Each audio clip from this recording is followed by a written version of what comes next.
My name is Fixer, and this song, goes out to the All-Mother. I dreamed we sisters were the stars up in the sky, all gently tethered to a brilliant sun for life.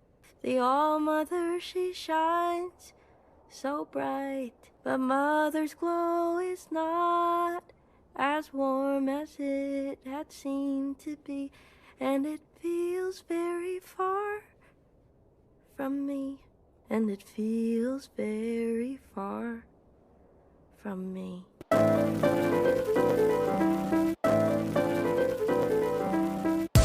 Welcome to Short Game Long Talk, a video game podcast for a hectic life. I'm Eric, and joined by my co-host Jess.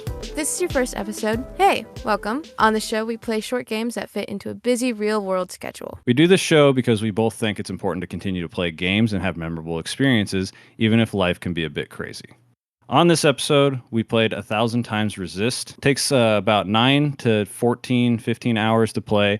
It's available on Steam and Switch, and we're joined by an extremely special guest. This is something we've never had before. I took a shot in the dark and reached out on Bluesky, shout out Bluesky, and reached out to creative director and writer of 1000xRESIST, Remy Siu, and he is with us. He came on. Welcome, Remy. Hello. Thanks for having me. Yeah, we're super excited to have you. And for this episode, it's going to be a bit different from what we normally do. Normally, we go super in-depth and break down every single bit of the game and what we thought. But for this one, I kind of want to make it a bit different, and we're just going to kind of interview Remy a bit and break down the game in a very surface level, because we think this should be a nice pitch for you to go play this game. It's available, I'm correct, right, on Steam and Switch are the only two locations at the moment? Yes, at this time, yeah. Okay. And is it gonna go to other consoles, or are those the two places you feel like are gonna be? We're definitely looking into it, but I can't say anything more than that at this time. For sure. No, I think those are the two good platforms, especially with the Steam Deck. Like, these games play very well handheld. And yeah.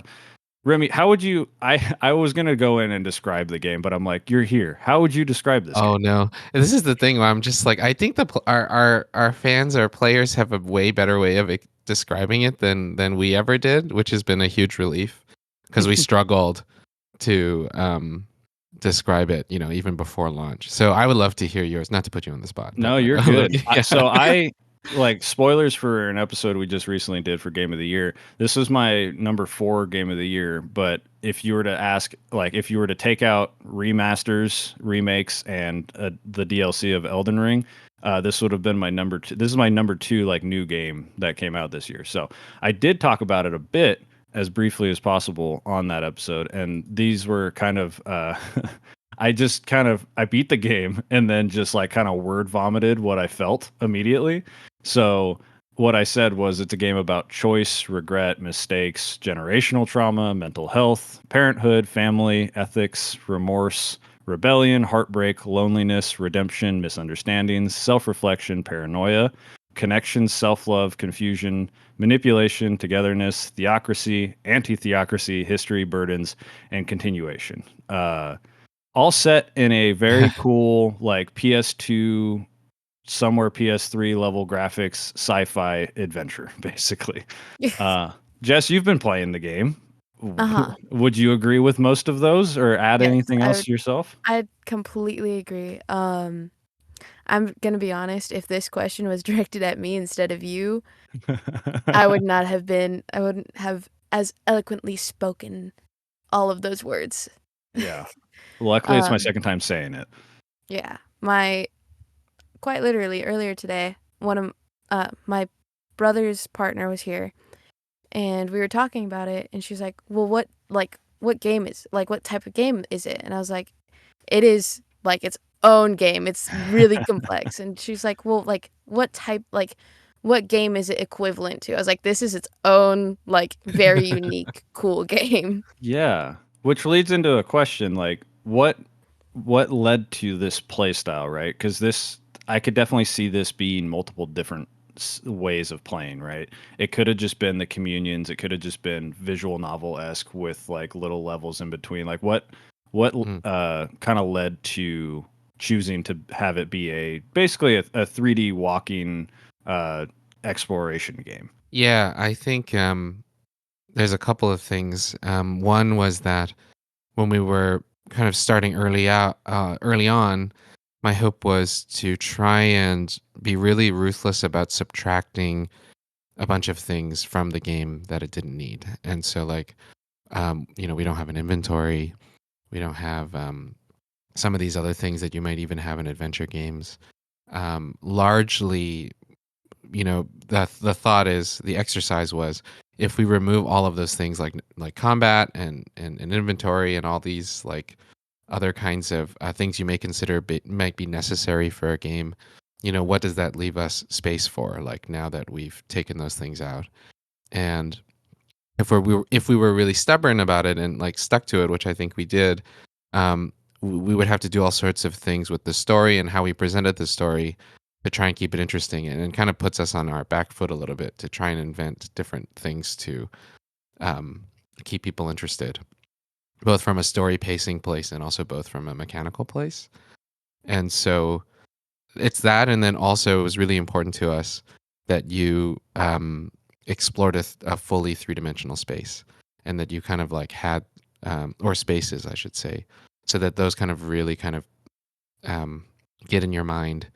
And so when you kind of walk away from the game, you can like, oh, I can see Iris's apartment, or I can see, the orchard. And as those things, change throughout the game, it would affect you because of your familiarity of it.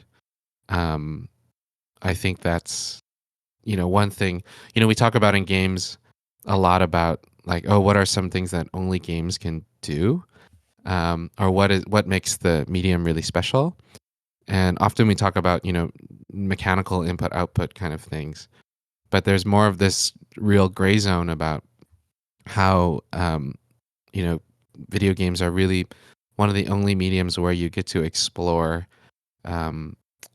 three-dimensional spaces which are kind of coherent with itself and congruent. And so like, that, when you think about spaces, when you think back to, say, like even something like Final Fantasy VII, like I can be like, oh, I remember Sector 7, like I really remember Sector 7.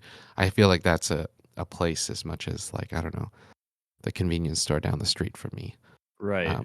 Yeah, I definitely agree with the 3D thing, because I also had a question I was gonna ask about who designed the orchard, who like was this is a comment. Yeah, I had a feeling, because it feels like the orchard is like one of the antagonists of the game, because it feels, on top of the hand-drawn map that you were so nice to give us, that is somewhat helpful, but not the most helpful. It feels like that's the one antagonist that you're like, if there was an enemy in this game that you had to overcome, was the orchard. So you said that's a common thing that you've heard? Yeah, I mean, people, of course, like, it's become known that people do get lost in the orchard, and that it's perhaps a structure that was, in retrospect, perhaps too complicated.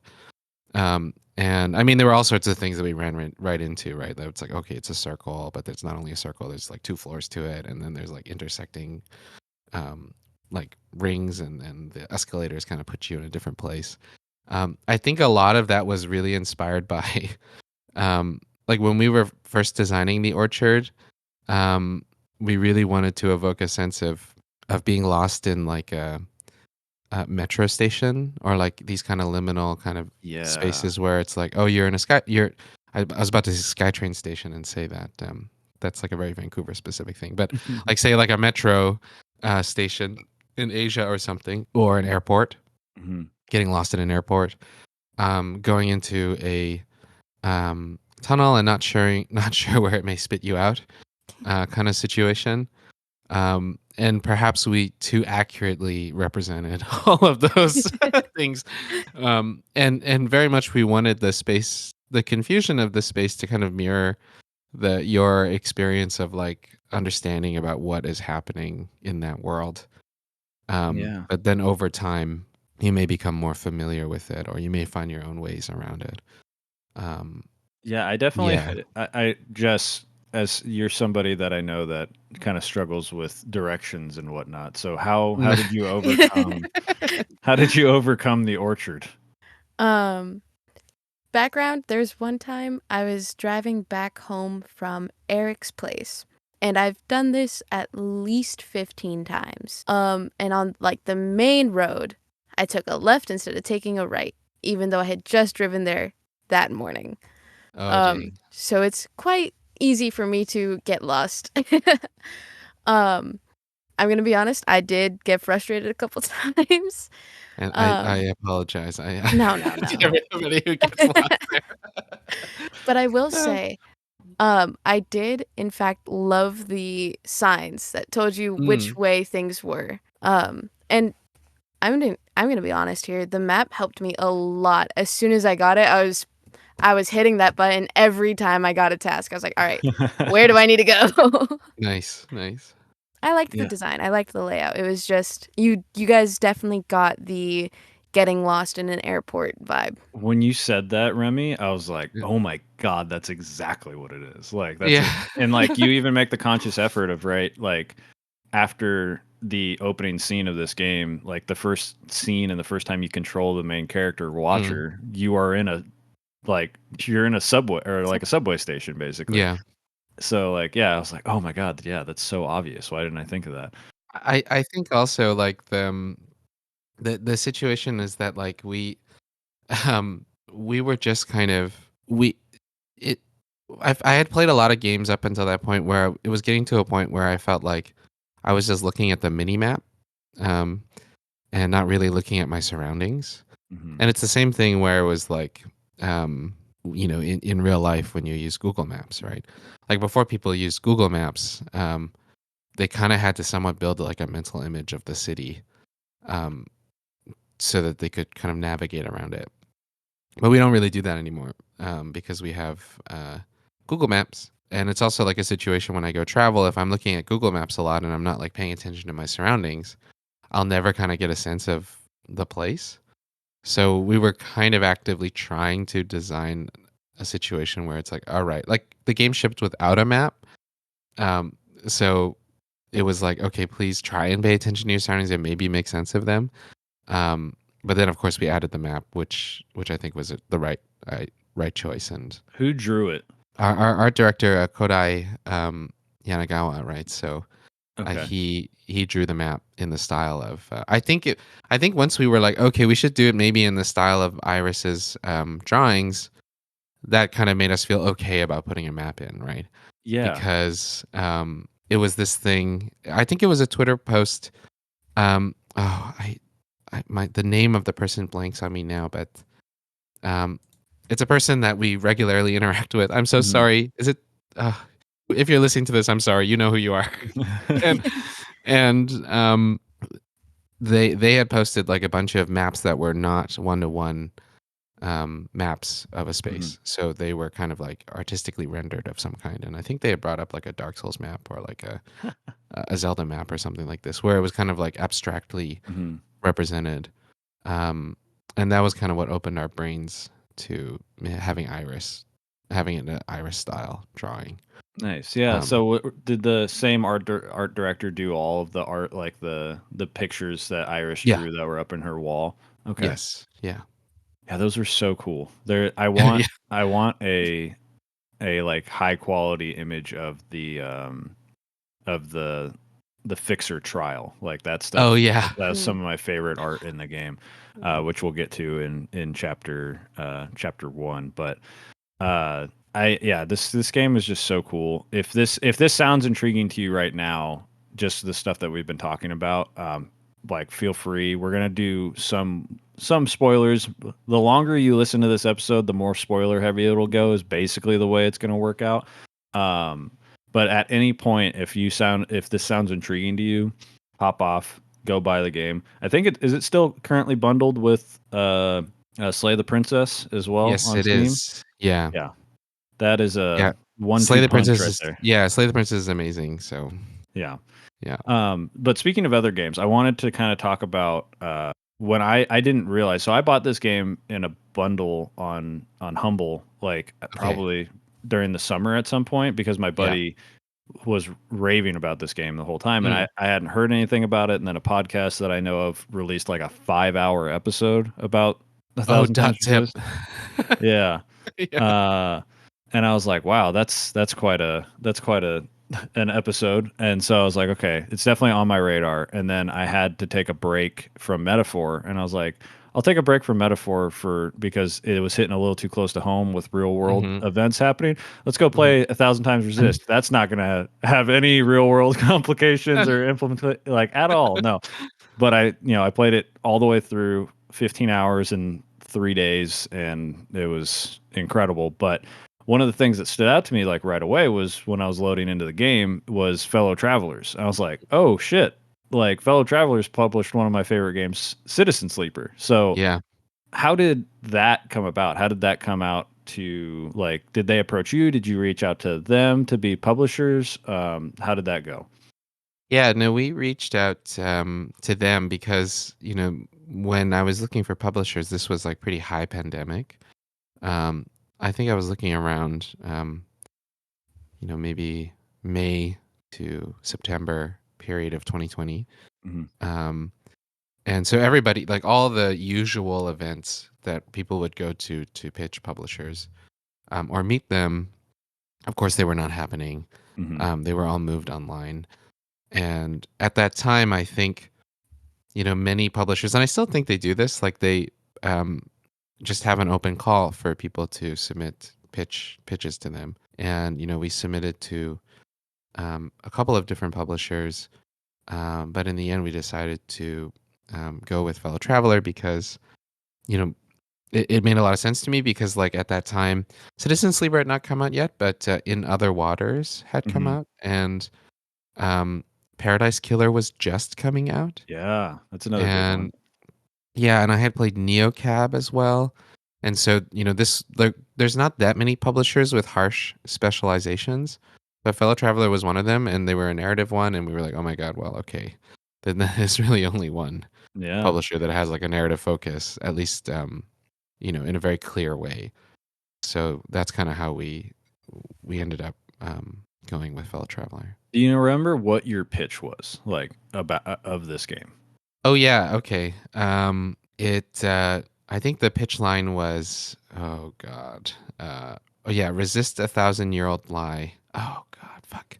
I'm sorry. I mean, can I say that on this? Yeah, you can curse. You can curse. Yeah, it's very casual. Oh worry. Man, it's so old. I haven't said it in a long time. Yeah, feel free to take your time. Yeah. You're good. Resist 1,000-year-old lie is like hard as fuck though. Like that goes so hard. Yeah, like well, if people are still listening and they haven't tuned out for spoilers, like one of the great pitches that fans have come up with, I think this was on Tumblr. It's like, well, what if a teenage girl became the most important person in the world and spawned a bunch of clones in a society, right? And in this case with okay, let me just quickly. Yeah, relive the memories of a god to uncover a 1,000-year-old lie. Confront intergenerational trauma and break a vicious cycle of violence. It's Kentucky Route Zero meets Evangelion. That was kind of like the... Okay. There is Evangelion inspiration. I was like, there has to be. Yeah. So like, I think that was the line that I had sent. That is the line. I guess it's like right in front of me.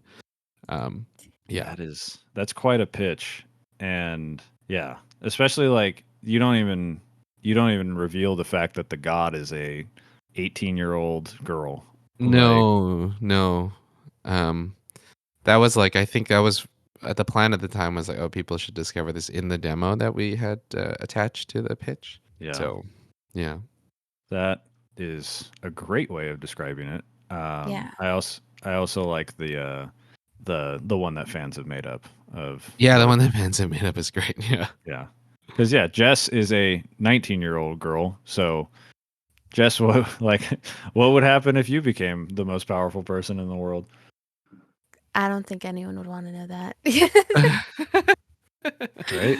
I try to think back, like my dad died when I was 19. Like if I became the most powerful person in the world at 19, like boy, that's not a great spot. So that is a really good pitch. Okay, so I have a couple more questions, but Jess, do you have any more before we get into the actual like game discussion? I don't think so. Okay. My thing was that I did read somewhere. I was trying to make sure I didn't ask you too many questions that you've already been asked, but I did find it really interesting that I read somewhere that this game was developed like chapter by chapter. So instead of like, did you have a beginning and end in mind, or did that kind of like while you were playing or like while you were developing, did you guys find an ending? We did have a beginning and an end, which both seemingly changed. Like because we didn't used to begin the game with the All Mother murder, Yeah. and so that changed. And then the end, we had a general sense of where it could go. And I mean, I think that's some, like anybody kind of coming into it early on, and even in the early parts of the chapters, would kind of has a kind of projection of where it could go, but how to get there and how exactly it kind of expressed itself at the end was extremely not known. And in Yeah. fact, it was very difficult for us at the end. It was like, oh my God. Um, and so much of it, the reason why we did it also, one chapter at a time is like, we wanted to kind of imbue it with a sense of like, a joy of storytelling. That like, we're having fun telling this story. Hopefully you feel that we're having fun telling this story. Hmm. And but of course that doesn't always is not conducive for like setting up an ending, right? And so that was a challenge as well. Like we could have kept going if we if they didn't ask us to stop, or I mean, we you didn't could ask keep ourselves to going. stop. Yeah. There's a million different threads you could pull on, Hmm. which we'll get into post. I have some like post discussion Yeah. questions that we can talk about. But yeah, that I think one of the things that, and I'm curious, Jess, because you've recently played this, if you can like back me up on this. But Mhm. the longer you play this game, the more the voice actors settle in to their roles, and it shows Yeah. like their own growth, which is so interesting. I've never seen anything like that, because it's like now finding out that they are chapter to chapter like recording those as it's happening makes so much sense. Yeah. No, it definitely felt like as I kept going on, because I literally just like saved my beginning of chapter 9 save Hmm. an hour ago. Um, So it's hearing fresh. and I finished chapter 6 last night. Just the jump between chapter 6 and chapter 9, and like first talking to like some people, and now I'm like, wow, your voice, like they've like matured. Hmm. Yeah, I think that's great because it's very much as you're saying, like, they are settling in as actors into their characters over the recording period. And I know, like, there's a version of this where like um we try to avoid that, but I think that was something we desired as well, because if you remember, like, older types of television shows. I'm just going to use Star Trek as an example only because like that's the it's That's easiest for perfect. me. But like even if you look at the original Star Trek, like, okay, maybe not the original Star Trek because they're so iconic, but like yeah, they were like fully formed right away. No, Right. I mean, even they settled into their roles over Of time. course. Yeah. And same with people on Next Generation or any of those shows. They over the years, like around season 3 is when they start to feel really settled. Yeah. And to a certain extent, we want to kind of recreate that experience because, like, when you are watching it or playing it in real time, it is a sense of like, it becomes part of your experience and lore, I guess, to a certain extent. You're like, oh, they're changing, as you say, Hmm. in a very kind of subtle way. Yeah, because I thought one of the things that stood out to me, and I mentioned this in the Game of the Year episode, was like sometimes it flipped between some of like the best voice acting I'd ever heard and some Mm, choppy voice acting, and it like mhm, kept me on my toes, and it felt like intentional because one of the mm, ones that stood out to me was Zhao. yeah, Zhao early on was kind of choppy, but yeah, then also like Zhao is also voiced completely differently by the end of yeah, the game, and I'm yeah, like, oh, that makes so much more sense now. Like yeah, because like there's a reason like there so many like versus picture Jow versus real Jow versus future like all these different yeah. everything sounds so interesting and different. But one of the things that reminds me was there ever a point where we mentioned this earlier? This game is about clones. Basically, it's 1,000 years from what is it, 24 like 2045, 2047. yeah. So it's 1,000 years into the future, and the only living beings they don't age, right? Like the clones are kind of like stasis at age, like their bodies at 18.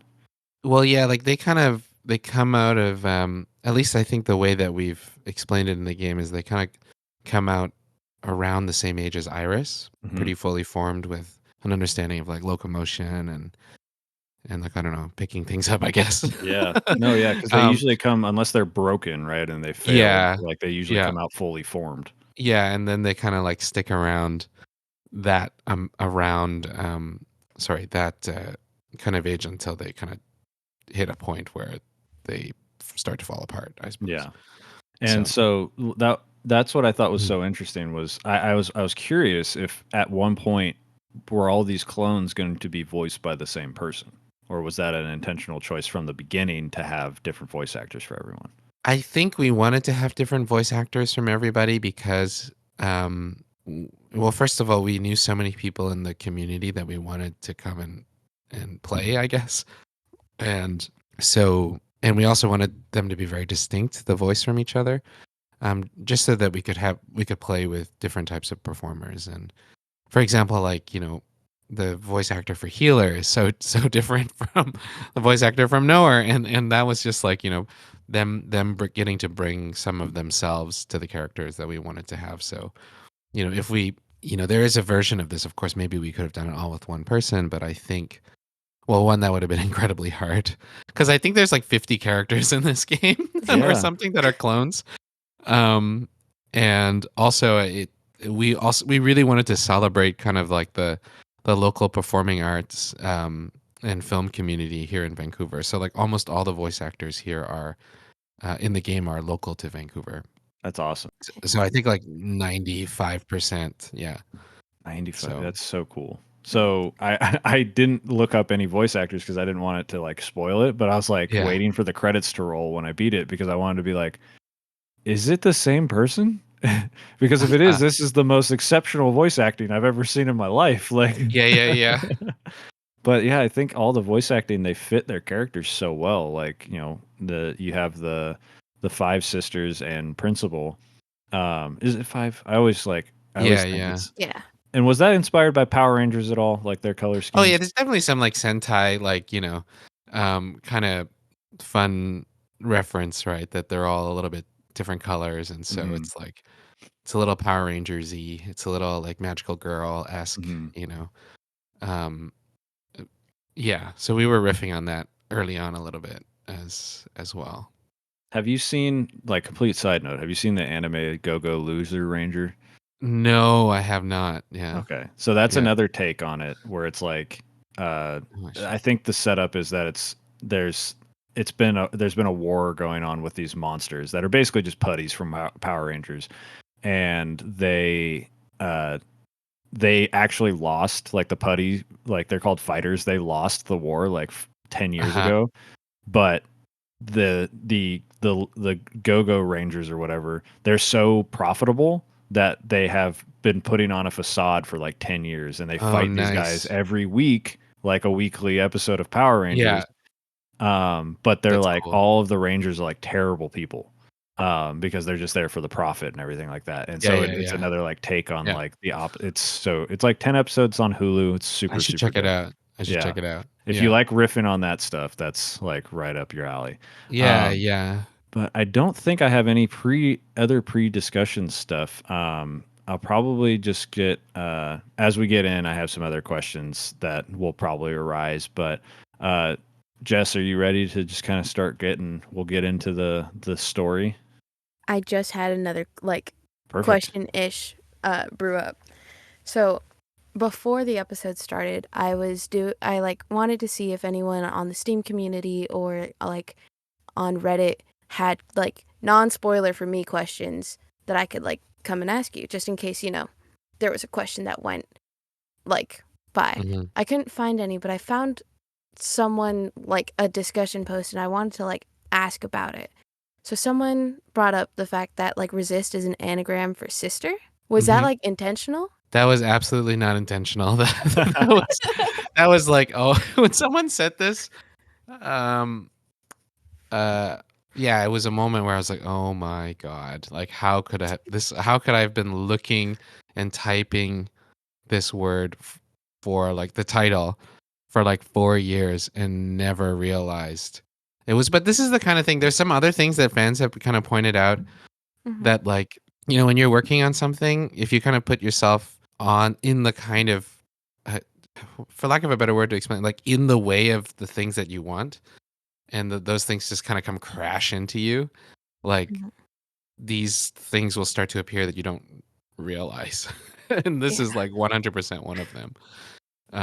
And I another one recently was on Discord, our Discord, the Fellow Traveler one.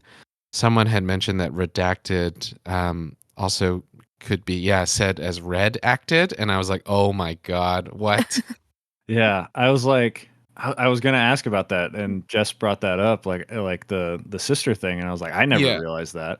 And then Yeah. I was just about to write that. I was like, what was it? I was like writing down words. Yeah. But I remember seeing that, and I was like, oh my God. So complete accident. You just kind of stumbled into it, and you're like, great. Yeah, sometimes your intention is, I suppose, like someone making something in the universe. I don't want this to sound too like cheesy, but like if you put yourself there, like maybe you'll catch it, and then when you catch it, you'll catch a bunch of stuff you didn't realize you caught also. And Yeah. I mean, one of my favorite books is The Alchemist, which is like your whole life is kind of like the universe is conspiring for you to like complete your fate. So it's like, it makes sense. Because that's, you just kind of stumbled on that, and that's crazy, right? And it just adds another layer to how insane this game is. That's like one other compliment I want to give before we get into spoilers, and we'll give people a chance to hop off one last time. Is like, I am somebody, and if you've ever listened to any episode of this show, I'm somebody who like digs into things and looks up things and tries to figure out every single thing. I just went into this game. Shout outs to my buddy Jordan, Cognitive Clips, friend of the show, who just told me to play this game. And I was like, all right, I'm just going to let this game take me for a ride, basically. And I am so glad I did. I didn't think too much about this game. In the moment when something happened, I would think about, oh, maybe this could happen, kind of thing. But I just kind of trusted it and let it take me where it wanted to take me. And this game is like, it does a magic trick of, I knew what was going on at all times and was absolutely lost at the same exact time. Nice. Like there was never a firm, like I was like, yeah, I know all the things that happened. And I know what's happening right now in the current moment, but I have no idea what's happening. Like, it was great. And then it all, like a good show at the end, or a good book, or a good game, like it just wraps up right at the end. And I was like, all right, everything makes sense, but there's still a lot to be interpreted, which I'm sure we'll get into. But okay, any final thoughts, Jess? Any other questions that have brewed? No, I don't think so. Okay, so we're not going to cut into an intermission or anything like that. We're just going to go straight into the spoiler section and start going chapter by chapter. And as things arise, we'll ask some questions. But starting with chapter X, which is, like Remy had mentioned, it opens. That's the first shot of the game, right? Is just killing the All-Mother. Who, by the way, like side note, Iris's design is like, I want it as a figure. It is the sickest design. Every time she was on screen, I was so happy because I was like, I just get to look at her model again. Yeah, that's cool. all our art director Kora Yanagawa designing that costume. So we got to have 1000 outfit, times I resist. guess. We got to have some merch in the future. Any kind of Kickstarter stuff, I will be there. I will. Nice. Man, yeah, such cool designs. But yeah, we see Watcher, who is our main character, and she is the blue sister which we find out in a little bit. But she's basically standing there behind the All Mother and stabs her in the back with a like jagged blue piece of what looks like glass. And then it cuts to our first little bit of introducing to the other sisters. We have Knower, Healer, Fixer, Watcher, who's we were playing as, and then the one I have a question about, which is Bang Bang Fire, which is where did that I might have missed it in game, but where did that name, aside from the fire part, which was part of the poem, where did the Bang Bang part come from? That one, I don't know. I mean, part of it was like, part of it is like, if we go really far back, some of the stuff that something like Bang Bang Fire is a little bit of a carryover from, like, say, a short story from something that we were working on before that was not like a precursor to some of this stuff. The other aspect of it was that we thought it was funny that some of these other functions are very literal. Mm-hmm. And so, BBF's name is also literal, but an onomatopoeia. Mm-hmm. And then the other aspect of this is that, and something that has kind of been discussed also on our Discord, is that, it's a little bit of a way of coping with the actual violence aspect of her function. So yeah, because like all of those. BB is a very cute nickname, right? Yeah, it's a very cute nickname. Yeah. But she has a very serious job. Yes. Which, side note, do you have a pet like sister that's your like favorite of the 5 and principal? Me? Yeah. Yeah. Knower is my favorite. Knower? Yeah, you're definitely like an Evangelion fan for sure. If if Knower is your favorite. Knower is like the most anime like pseudo antagonist protagonist I've ever seen. The Bayonetta glasses and all. Yeah. Mm-hmm. Jess, how about you? Which one is your favorite? I loved Fixer. Yeah. Nice. From the moment we met her, I was like, I love you. Yeah. I think mine's probably BB, just because every time she was on screen, like they describe her later in the game as like very philosophical and hard to understand, and I was like, hell yeah, BB, like she's the best. She's so good. Note back to BB's name. I completely took it like very literal. I was like, it's like, yeah, there's Knower, there's Fixer, there's Watcher. Bang Bang Fire. Oh yeah, bang bang, because military. Bang bang, boom.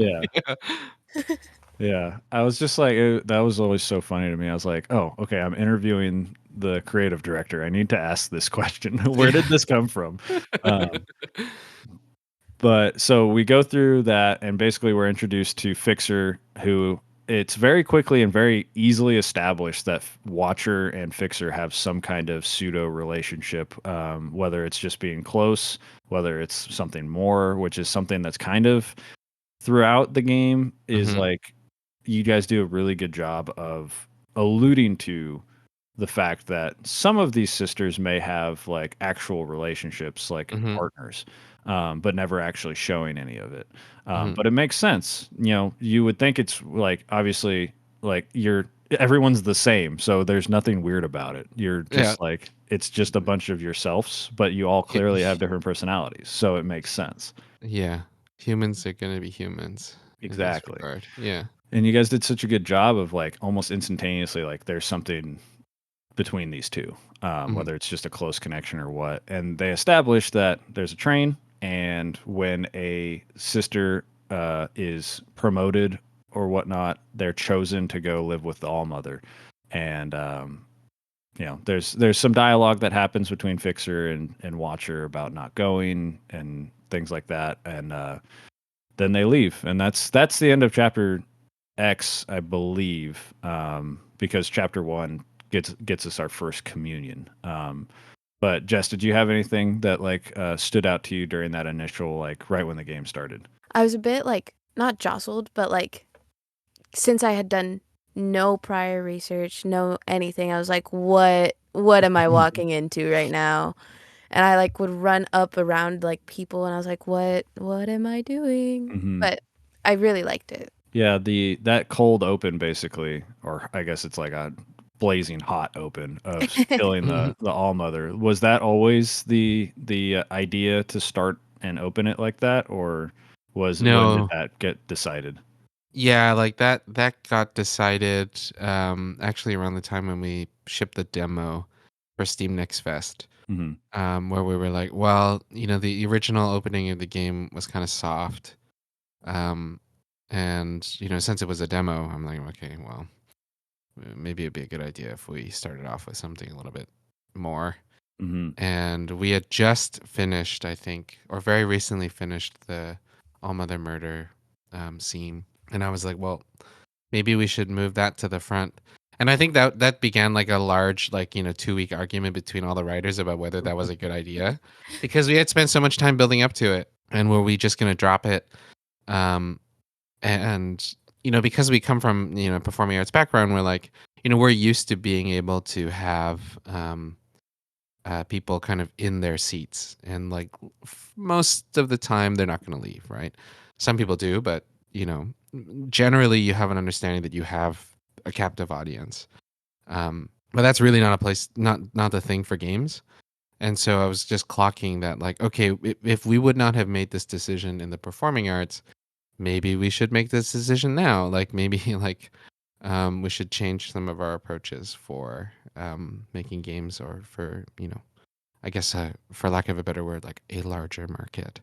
Um, and so that's what we did, I guess. No, I think it So, works yeah, out great. Like yeah, it's fast and it catches you off mhm. guard. I was like, because I never saw a trailer. I didn't watch a Right. trailer. I Okay, never. okay, So okay. I did go in pretty blind, aside from like the little bits that Jordan had told me, Right. and I was like, oh shit, okay, it's one of those. Like we're just Uh-huh. gonna start this with a death, and then I have no idea Yeah. where I am in the timeline, kind of thing. It just keeps you on your toes right away, which I Hmm. thought was Hmm. cool.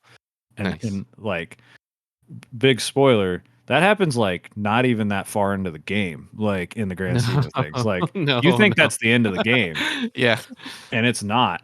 And I I was think that like, was the other thing where we were like, we had spent so much time going up to it, but then, by the time the demo rolled around, we were already well into like chapter, I think 6 or 7. And so um we were confident of the stuff coming after it, that we were like, okay, well, maybe we can spoil this thing that we thought yeah, used to be a big thing to spoil, but now we have other things to no, it's incredible because yeah, to kind of talk about what the All Mother is the All Mother is basically like the one that is cloned, and she is basically viewed as a deity by all the clones. And there's like you said, there's 50 characters in the game that you can talk to, but there's at least like there's hundreds of clones living in the orchard, right? Mhm, Is the mhm, implication. We just don't see mhm, all of them.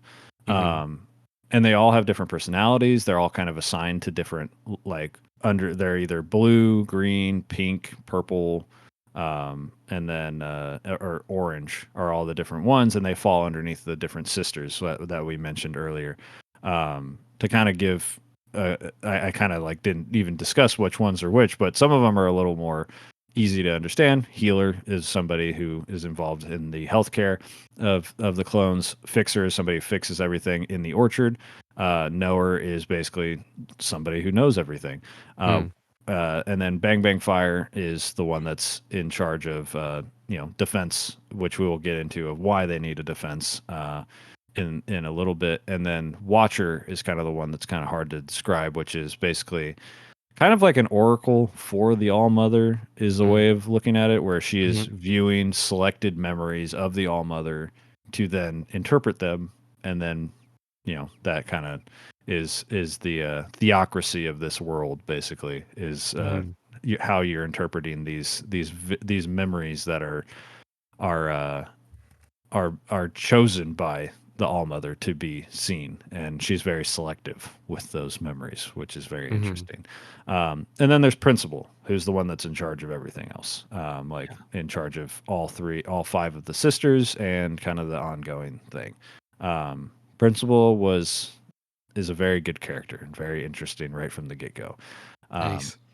yeah. So we'll go into chapter 1, which is your first communion, which is what I mentioned. Watcher can do. She can commune with other. Is it only other sisters? Is that the the like, or is it? Can she technically commune with like any of the clones, or is it just the big five? Oh and- no, she could technically commune with any of the kind of Iris Okay, clones. got it. Yeah. And it's basically a way. She has a little, basically like a buddy that flies around named Secretary. Which Secretary's voice acting is incredible. Yeah. They did such a good job. Yeah. They were 12. Okay, it was a little And they boy. recorded. Yeah. Awesome. Yeah. He did such a good job. Oh my god. Yeah. Micah Chen is now like I think a teenager. I don't know what Right, year is it? yeah. 2024. Yeah. He'd be Yeah. 16, 17. Yeah. So Incredible. it was really really great to capture that last bit of Micah's yeah, because his voice changed. Yeah, he did a really good job of sounding like a child, but also a robot. Like, Yeah. I mean, I think the child party could not help because right. yeah. But so yeah, Watcher can use Secretary to commune with any of the clones, but mostly it seems like they commune with the other sisters. At least in our game, that's the only people we commune with. And basically, we're going on our first communion as a Watcher. Is that the? Am I understanding that opening scene right with Principal? That's the first time Watcher. Yes. Is okay, Yeah. and so they go in and they wake up in a high school. Jess, if I miss anything, please. You've played this way more recently than I did, so and I know you spent a lot of time in the high school because that is. I honestly thought this game was going to be massive because of how big that high school setting was. But the pace of this game ebbs and flows in a nice way. It kind of keeps you on your toes. But you basically the way they describe the communions are every time you are communing, anyone in the communion scene sees you as Iris. They think you're her. And so you're experiencing what she experienced. And you can talk to whoever is in the communion, but they don't really like nothing you say is going to change what happened. They kind of hear what they want to hear.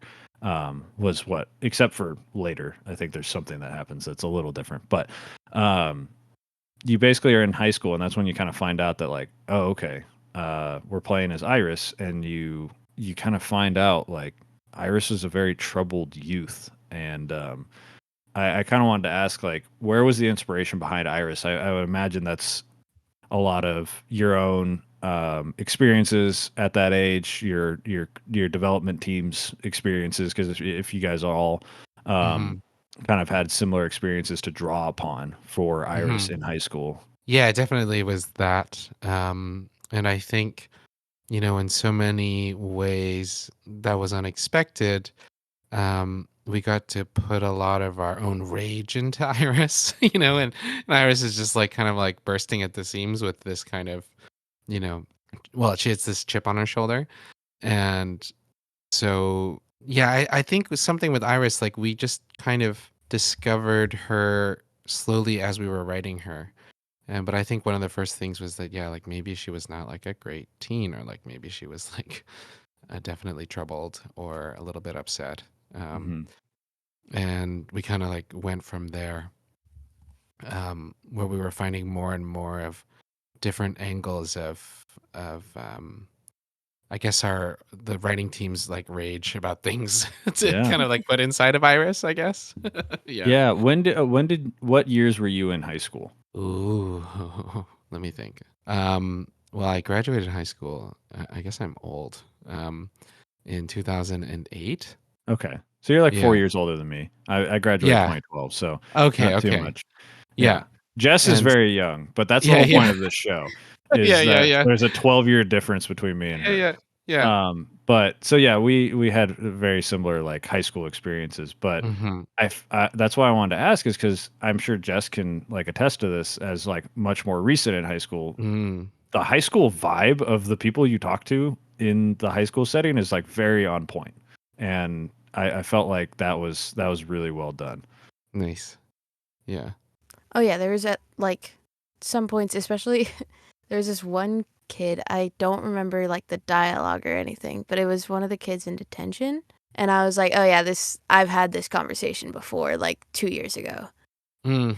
Yeah, the detention kids were pretty funny. And then basically you kind of walk around the high school. There's certain things that are blocked off. There's there's a bit of a mystery going on of like why you're there, like what you're supposed to interpret, those kind of things. And eventually you make it to the roof. And that's when you kind of figure out like, oh, there's a lot more to this game, because that's when it's introduced the way. So this was something that was funny to me. I was pressing buttons like crazy, right, when I was just playing. Right. And so I was pressing the shoulder buttons, and I was like, why is her hand just like going Right, out? right, Like, right, why right, is she right, half right, right. posing? Yeah. And then finally it just unlocked, right? It never Yeah. told me anything. I was just pressing buttons the whole time because I thought it was funny. I was just running back and forth. Nice. And then when it's unlocked is the way you're able to kind of move through the story in basically chapters of what is happening in the communion.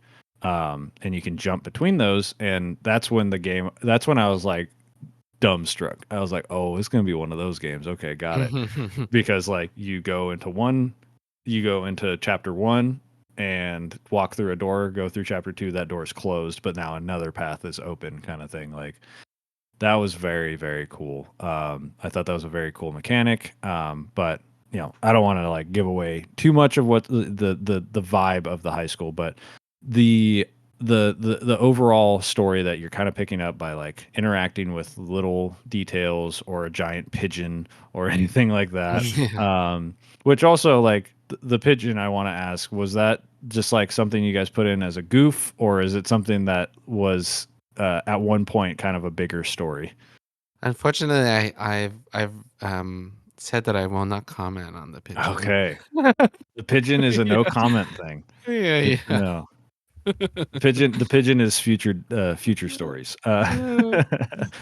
But that really caught me off guard. The pigeon was funny. But you're interacting with like a locker, a tape recording, a CD, whatever, kind of, and it kind of gives you these little stories of like things that are happening, or this is where we're introduced to somebody that's dying, and why they're dying is of the occupants, which is an alien invasion.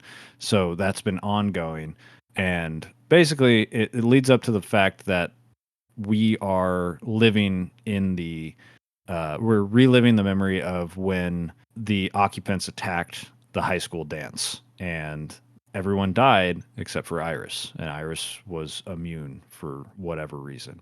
To pivot a bit, the occupants, where did that come into play? Was that like an inspiration that kind of always was something? How did you guys come up with the way that the occupants, like, disease killed people, which for those wondering is they leak all of their bodily fluids through their tear ducts, which is like so hardcore. I was blown away when I found that. I was like, whoa, okay. I was like, I can't think of because it's like this allegory for depression, right? Is the way I read it. Was you're crying everything out of you, and people are, they're trying to help you, but there's nothing you can do, and eventually you just kind of waste away. Which was like super like prominent to me. I was like, oh, okay, got it. That's how I read it. But I'm very curious how the occupants came into the picture, into the story, and how that disease came about. I think the occupants kind of came into the story when in the early prototype, where it was made very high pandemic, where it was just like, okay, here's an unknown vector that has just kind of come in and really changed everybody's lives. That was kind of the original thought, to have the occupants or give some sort of representation for that. The other aspect of the kind of disease is that we were, yes, it's definitely a degree of like carrying sadness and having that sadness leave you, but also all the symptoms of the disease are the same symptoms outside of the fact that you cry yourself to death, as being tear gassed. So that was another, interesting. Yeah, I didn't pick up on that, but that makes sense because later on it is like there's reveals of the 2019, it's Hong Kong riots, right? Yeah, That yeah, were yeah, happening, the yeah, protests and whatnot. yeah. And obviously that was I remember that happening, like as somebody living in the U.S. and Yeah. you know that was depicted, like from my understanding, like depicted really well. And yeah, Mm. that makes, when you said that, I was like, of course it's tear gas, right? Like I remember watching people like catching tear gas, putting a cone over it, pouring the stuff on it. Like I remember Yeah, those things yeah, yeah, happening, yeah, and yeah, like yeah. just the insanity that the citizens had to go through to like Yeah, fight back at all. So yeah. that makes so much sense now, and like makes that even better. Uh, but this is it's also really well done. Basically, Iris survives the Yeah. the occupant attack, and all the disease, and it immediately is like that's why she's cloned, right? She's Mm. immune to the world-ending disease that's happening, so that's why she's cloned, and that's why all of the clones are her. There's no other Mhm. clones. Um, and it's just like it's never stated right there. It's just kind of like they show you that she's immune, and it's like okay, you Mm. trusted the person to put it together right then and there, and then later Mhm. on it tells you explicitly. Um, but basically, we go through that and find out, when the attack happened and all that, and it's kind of it gives us, the viewer or the player, a lot of information, but it kind of feels like this is information that the grander scheme already knows of why Mhm. that Iris is immune, that the occupants happen here. But then we get a twist of Fixer, that the All Mother is a lie, that she's trying to break out and whatnot, and basically makes you question things all of a sudden. It all of a sudden is like, oh, why am I doing all this? Why am I doing all this stuff for the All Mother and all that? But Watcher is very faithful, and we get into, I think at the end of chapter 1 is when you kind of tell Principal, like, this is what happened. Fixer is rebelling and everything like that, and then that's when we get some of my favorite art in the game, which is Fixer getting burned alive, which is that is a pretty Yeah. gnarly scene. But I was like, wow, that's beautiful, because it's all like colored pencils and stuff. Yeah. But it was hardcore. I loved it. Jess, as somebody who said Fixer is their favorite, how were you feeling at that I point? was devastated, to be completely honest. Like, I was like, oh, and like a little part of my brain was like, I I believe it. I believe it. Yep. Yeah.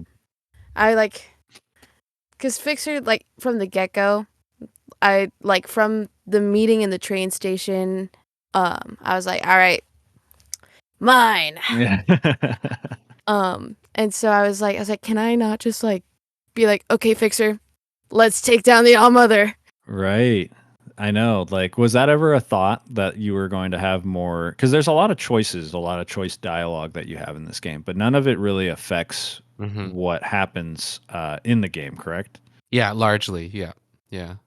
Was that ever tossed around as a possibility of like different paths and whatnot? I think well, not at all with the Fixer thing, because like it was too early in the game. Hmm. And Mhm. there's always a danger in any branching narrative. If you like put it too early, you accidentally all of a sudden had to make 2 games instead of just Right. 1. Yeah. But the Fixer thing was actually a surprise to us, because in the original plans that was not really the case. Okay. Like we had thought like very similar to what you had said, Jess. It's like, okay, like let's, Fixer's gonna go and you're gonna, I don't know, figure out a way to um work with her to do things, I guess. Mhm. But the way we had written Watcher up until that moment in chapter 1, we were like, oh, you know what, it would be more interesting, and it would make sense if she turned her in. Yeah. And so that's kind of what happened. And I think it was the first thing where we wanted to signal to the players. It's like, oh yeah, like this may not play out the way you think. Hmm. Um and so that's why we did it. And it changed the rest of the game. Again, with the one chapter at a time, it was like, okay, well, this changes a lot. And so Yeah. yeah. You Yeah. like rug pulled yourself, basically, Yeah, right? yeah, we rug pulled ourselves. And so we had to like live with the consequences of that. Yeah. I think it worked out though. I think this is like way more intriguing. But I wouldn't say no to 1000xRESIST Fixer's story, where Oh we yeah. get to go that route. That would be pretty Hmm. neat. But going into chapter 2, unless Jess, you have anything you want to comment on chapter 1 before I move on? I think you covered everything Okay, that cool. I Yeah, yeah. chapter 1 is definitely you need to experience it, and that's kind of going to be the theme of this breakdown, is that there's so much dialogue, there's so much things that you can interact with that you can miss. um, I will just say, every time there's an optional quest, just do it. It adds so much to the game, and made me like, basically, we'll get to it, but chapter 5 wrecked me because I did everything in the game. So chapter 5 was super sad for me. But chapter 2 basically is, you talk with principal. You are given the task to commune with all of your sisters. And this is the first time that you also get the optional task of talking to all the other sisters, not just the big four, yourself included, right? Mm. You get to talk to all of just the regular sisters, where it's like they're just named like unlucky sister, smart sister, whatever, Hmm. adjective sister. Hmm. And it does a really good job of like describing who they were. um and I thought, as somebody who's played like Fire Emblem and like all these characters, like these games where you can talk to NPCs and they have little snippy titles, right? Like that, right? Yeah. Like aloof guard or something like that. Hmm. Hmm. I thought, no problem. I'll talk to these guys. It's not going to be a big deal, right? It's going to be like, it's going to be nothing. But every time I talked to them, it was like this dialogue that I was like, wow, this is really well written. And chapter to chapter, you get to know these characters and their stories are progressing on their own, which Yeah. is like Yeah. makes it feel so lived in. Like the unlucky sister Oh is yeah. like one Unlucky. of my, it might be my favorite story in the game. And Yeah. like, because of everything that happens. And like, you have the helpful sister and you have these, and then like, unbeknownst to you, like Watcher is also building opinions of these sisters without like your input, because Yeah. during a later chapter she has opinions on who gets picked as the new fixer, and you're like, I didn't have an issue with them, like what happened? Like but we go and you're able to walk around the orchard for the first time.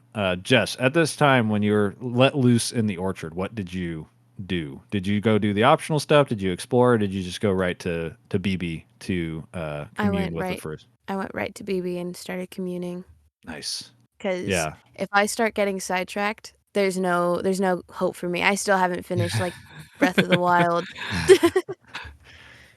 Yeah, so Remy, what is your type of, are you somebody who sticks to the main path on games like this? Like, or did you put in the optional stuff because that is how you like to play? Well, that's really interesting because like I am actually like a huge just critical path person, Mm-hmm. largely because like these days I have to play games as part of my job, I guess, Mm-hmm. and I'm like, okay, I need to like experience as much of this game as possible as quickly as I can, and then try the next one. But it depends. If I really get obsessed about a game, I'll do everything. Like in Outer Wilds, I did like as many things as I could. Like I was just like Yeah. exhaustively trying to do everything. And then in Near, both Nears, I think I exhaustively did everything. I was like, okay. Yeah. Those are on my Um, list of games to play for that reason. I oh know yeah, yeah, I've yeah, heard yeah, they're nothing yeah. but like just Oh, addictive. Outer Wilds is amazing, um, and interestingly, Outer Wilds, you tried it. Even if I tried to like critical path it like resists against you to do Mhm. that, and so like. So even if you're trying to play it the same way that I did, you might have an experience that is yeah. I don't want to spoil that. Yeah, yeah. It's kind of hard to Yeah. spoil just because it's like a Yeah. basically just puzzle. Like I know like Well, one of the yeah. cool things about that game is that once you've beat it, you can beat it Yeah. in like 22 minutes, which is Yes, like yes, the whole point, yes. Yeah, which is yeah. crazy. Um, but okay, so Jess and I did completely opposite paths because it took me 15 hours to beat this game. Okay. I took it to the last possible. Nice. There was one thing I missed, which was I accidentally talked to the right person in the bar. which Oh yeah, okay, right, which yeah. led me to the which Remy, if I have a request, give me a little warning on that one. I know. We thought about that a lot, and I'm like, okay, what's a way to give a warning I without, know it's tough. there's like some ways that you can back out in some of. I think the ones that are like, you can't, that are the right ones. Like, there's like an additional way to back out, whereas the other ones don't have that as Yeah. much. I don't know. I can't remember now. No, yeah, no. I'm just Yeah, totally joking. It was funny yeah, because luckily you have a nice chapter select in this game, so it's yeah, not like yeah, hard to go back and get yeah. those achievements. And another thing is like it doesn't change the story. If you just mainline the story is the Mm-hmm, story. You just get those extra details if you go out of your way to talk mm-hmm, to all the mm-hmm. sisters. But the BB communion might be my favorite one. Oh, nice. Just because it's so chill for the most part. Yeah, Like the vibe is so yeah, low stakes compared to everything else that happens in this game. yeah. Um, but that before I'll describe it a little bit and then I have a question. You do the communion and now you're in first person. You're in Mm-hmm. first person and you're in Iris's like apartment with her family. And you kind of learn more about their backstory. But before I get into that, like this game you guys developed, like you kind of hop around different play styles multiple times. Overall, when you're in the orchard, it's a like third person, like just walking around adventure game. When you're in communion, it switches up from first person. There's a basically like a flight sim later. Yeah. There's the fact that you can run around and like zip around like in Gravity Rush. Like you have all this different kind of play styles. Like what inspired that to be like a part of the game instead of just like keeping it one perspective the whole time? I think one of the main inspirations was like Near Automata for sure, and then Kentucky Route Zero. We see those games kind of like take on different ways of control schemes or ways of presenting itself. But I also think it's like, we've had enough video game history at this point that you can start to reference things that have happened before in video games to help enhance the storytelling. And a lot of that is also kind of proximity to the character, right? Like in first person, you're closer. And in top down, you're like much further away. You have a bunch of distance. And same with side scrolling. So there was like all of these different things that, could change or shift the mode of storytelling to allow us to write things a little bit differently, present them a little bit differently that I think really interests us. Yeah. So that's kind of, yeah.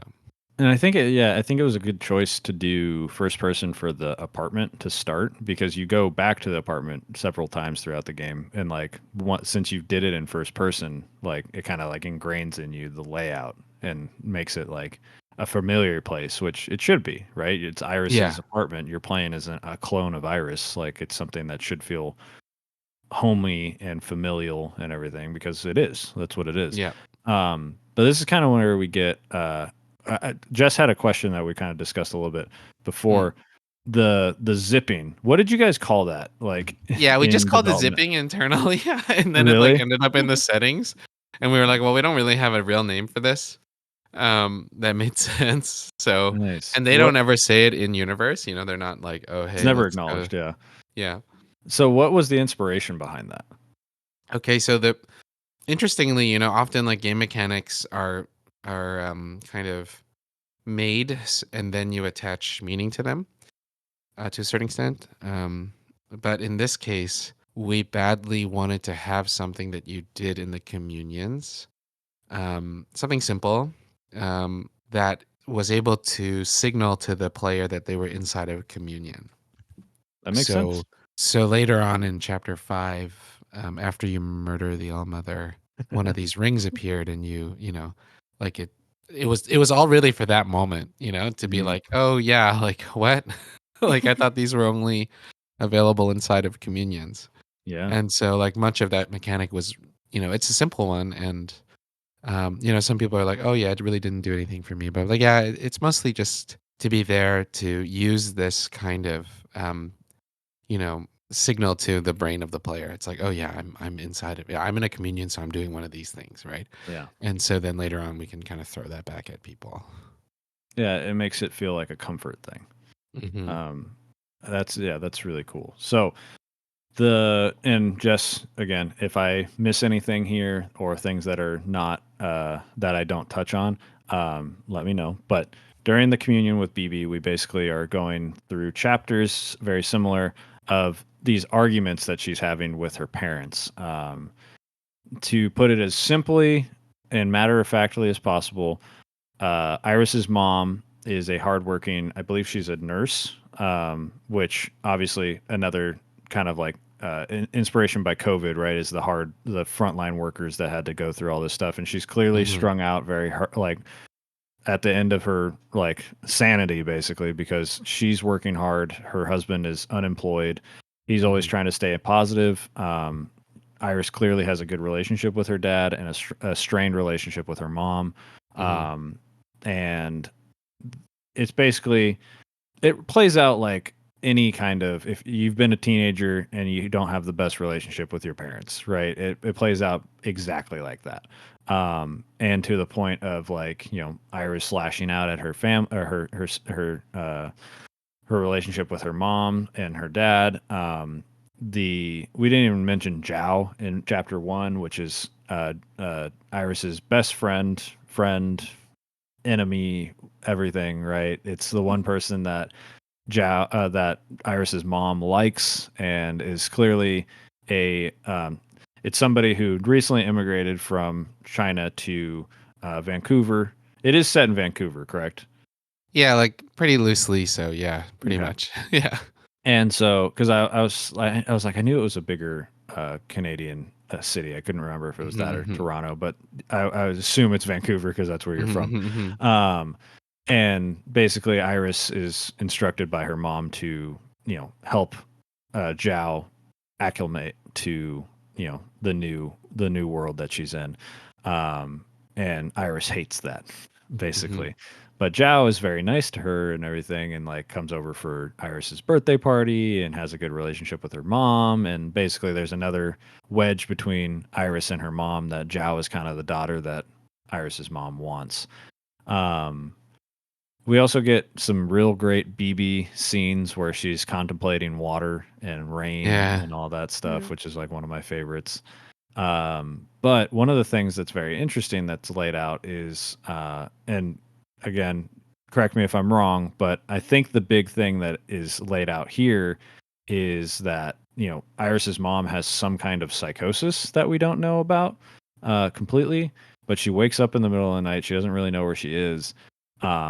And it doesn't go too in depth in that, but that kind of lays a ground, a foundation for things to come in the future. But is there any other thing, Jess, maybe you can help me on this, if there's any other revelations that happened during that communion? Because for me, that was the big one, like the relationship with the parents and then her mom's kind of psychosis that is like kind of breaking her. If there is anything else, I cannot remember it because trying to digest all of these chapters in the way that I have been trying to, they all kind of like meld into one, which was great for my brain, but for retelling, not the best. Because this isn't the time where they introduced that Iris left, right? Or is this the time where they like the first time they showcase that how Iris left and how she got picked up by the 50? No, I don't remember. Okay.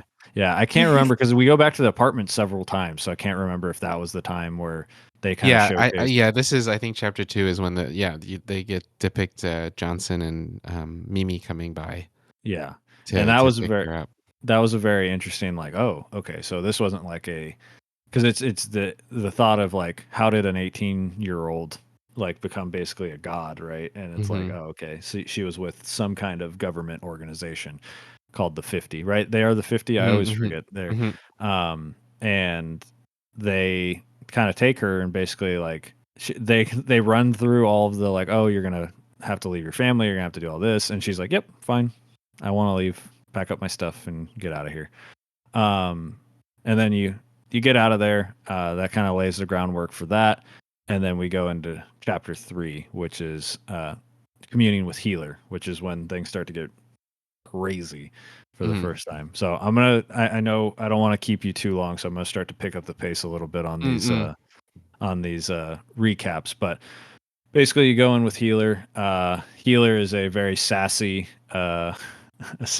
sister, which I really appreciate her dialogue and everything. She feels the most modern of like our day and age, the way she talks. And basically you are the whole point of this is the origin story of the All Mother, is her kind of somehow getting rid of the 50. We don't know how. She gets rid of the 50, which is the government agency, and then she's alone, and she makes clones because the 50 were making clones of her to try to find a way of curing or becoming immune to the occupant disease. And after the 50 are all gone, she makes the first five sisters, and she lays down her rules of no one else can make clones. I'm the one in charge, and we go. Basically, she assigns the five titular sisters their rules, and the last one, the youngest, is the Watcher, and not our Watcher, but the first Watcher, and she gets made fun of by the other sisters because her job is kind of pointless at this time, and and she's kind of silly and clueless and can't find people and hide and seek, which is kind of funny. But then she makes a present for the All Mother, which is a clone of Zhao, because she found Zhao's hair in the All Mother Iris, her journal. And when presented with that, the All Mother breaks and kills the clone in a super like crazy, like out of left field thing. And this is basically the ancient sister's sin that we are witnessing, which is kind of alluded to in the first couple chapters about the ancient sister and why things are the way they are. The All Mother then goes to kill the original four sisters and leaves the youngest sister alive. And that kind of just gives us this crazy, like it's the first like, whoa, okay, what is happening kind of thing. Because there's these big revelations to these stories of Iris kind of going crazy. But Jess, was there anything that stood out to you in this chapter? I'm trying to because I remember. Oh, this was like actually one of my favorite like storytelling chapters, because this is where like it was like all the pages of like an actual like book, and it was the site. Yeah, I just thought it was so interesting the way that like you guys designed it to like literally as you're running it being like flipping through pages of an actual book. And like a little part of my brain is like, that's how Healer likes to do things. Like she likes reading books even though she's Healer. Uh-huh. Yeah, that first transition from when you're running on the like light post into the city is like one of my favorite moments in the game, where it just like you run through because you have the black like pole in the foreground, and as you run through it, you just like seamlessly transition into a new scene. Was so sick. But yeah, this was another like, the chapter 2 was kind of chill with the BB one. It's raining outside. There's some familial arguments and whatnot, but this one is just like, here's the story, the real story of the All Mother. And shit get crazy so fast. Then we go into chapter 4, which this is when you're supposed to go to the bar, which shout out to the bartender, is like one of my favorite side characters. Nice. And specifically like talking with her every chapter that I could was always great. But a new fixer is selected, and it's somebody that obviously there's some tension between Watcher and the new fixer, not on the new fixer's part, but just the fact that Watcher's she's going through a crisis of faith basically. And on top of that, her best friend, partner, whatever, is being replaced now with somebody. So there's this tension there. But this is a quick chapter because basically the second you talk to the new fixer, it fast forwards to an occupant attack, that's the reason BB exists, and all of the other Orange Sisters is to defend against them. But clearly something went wrong. And it goes straight into chapter 5 after that, correct? Well, it goes into this like chapter 4, part 2 kind of thing. Oh, okay. Yeah. So yeah, maybe I have my outline wrong, but yeah, this was the part where Yeah. now you're supposed to go. This wrecked me because Okay. because now all of those side characters that I've been talking to and spending all my time with and loving, about half of them are dead. Like, Yeah. and going to talk to them, and basically like it's everyone has been moved down to because basically what happened is the orchard has been shook, and some sisters are falling over, their masks are Mm-hmm. falling off. Another illusion, another COVID Mm-hmm. thing, right? That I'm sure was a big inspiration during development. Their masks are falling off, and they're being exposed to the occupant disease, and they're dying very quickly because now they're not protected from it. And now everyone's been moved to the underground in those subway systems, and there's just chunks of bodies like laid Yeah. apart, and obviously everyone looks the same. So I'm frantically running as quickly as I can to these new things to be like, please don't tell me this character's dead. Like, and I get there and it's like, yep, okay, this one's dead. The one that was like basically in line to take over for Noah someday was dead, and I was just like, Yeah. no, she gave me so much lore. Like Yeah. the way she was interpreting the Allmother's words were so cool and so unique, and I was like, oh. And then I will shout out the one interaction that stuck out with me the most is that same character that is now dead is standing, like the body is right next to the unlucky sister who is basically, she's always complaining, saying she's super unlucky. And she's like, this is the first time in my life I felt lucky. And it's because she both fell down the stairs and she fell on top of the other sister and killed her. And I was like, oh my God. I was like, that stuck with me like so hard. Like that was crazy. But the way you guys wrote this, like, I cared about these characters that didn't have names. It was crazy. Like in any other RPG or anything I've played, the characters that just have adjective their name mean nothing to me for the most part. There might be like one that like stands out, but like every single one of these, I was like, please don't let this person be dead. Like, Yeah, we were definitely riffing on that expectation. Yeah. You guys did a great job. There was one character in that scene where I was like, man, this was made by someone who did theater before. Because it was the understudy actor who just kept going like, the show must go on, the show must go on, the show must go on.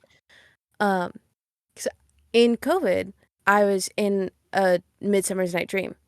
And there were so many times where like half the cast got COVID, or like oh my God, someone dropped, like our Nick Bottom dropped like 2 weeks before the show.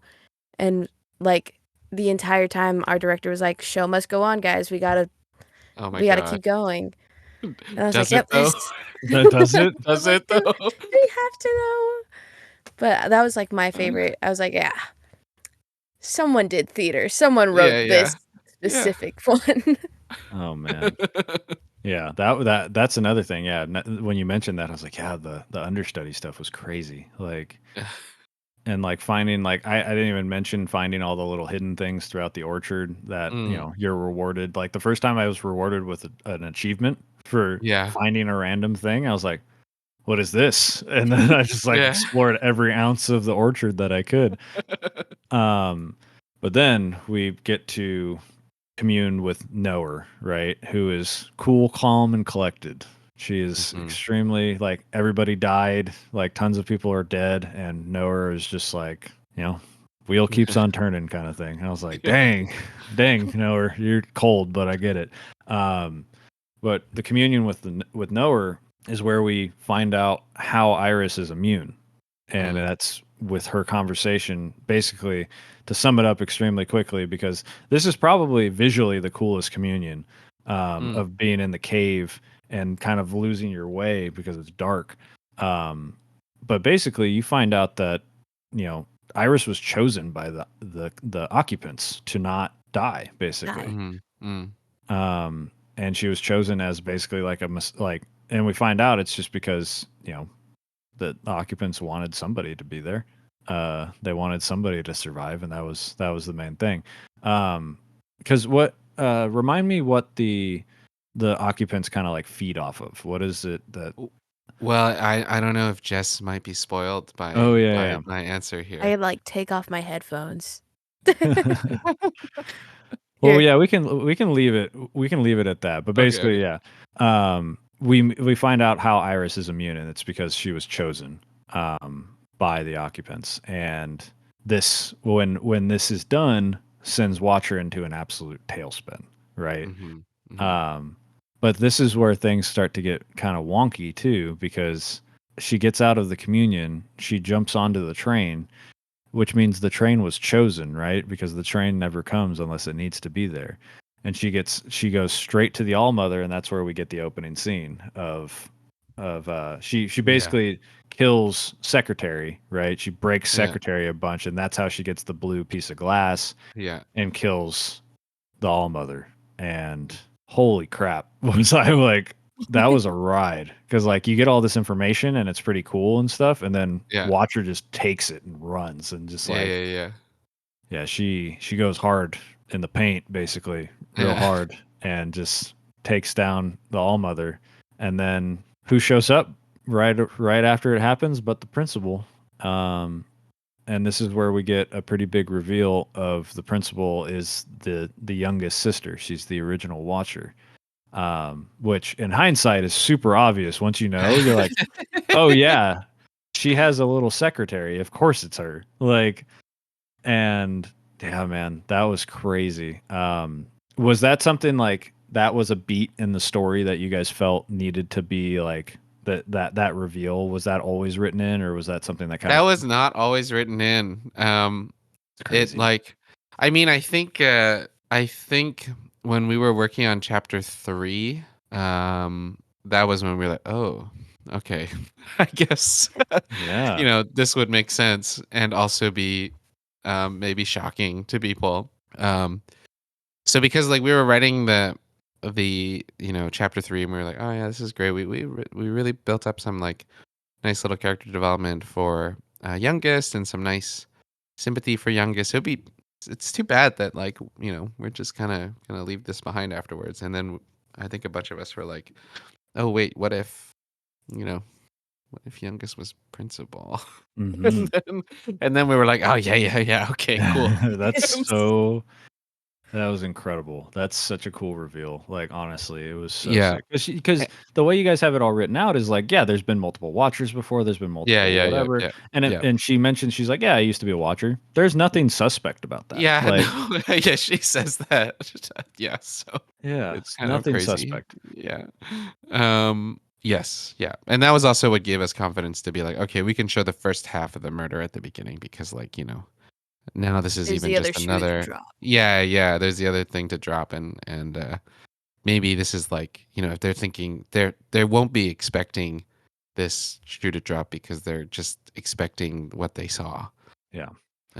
So And then you have us reeling basically from a haymaker, and then chapter 6 happens and you're a different character. yeah, yeah.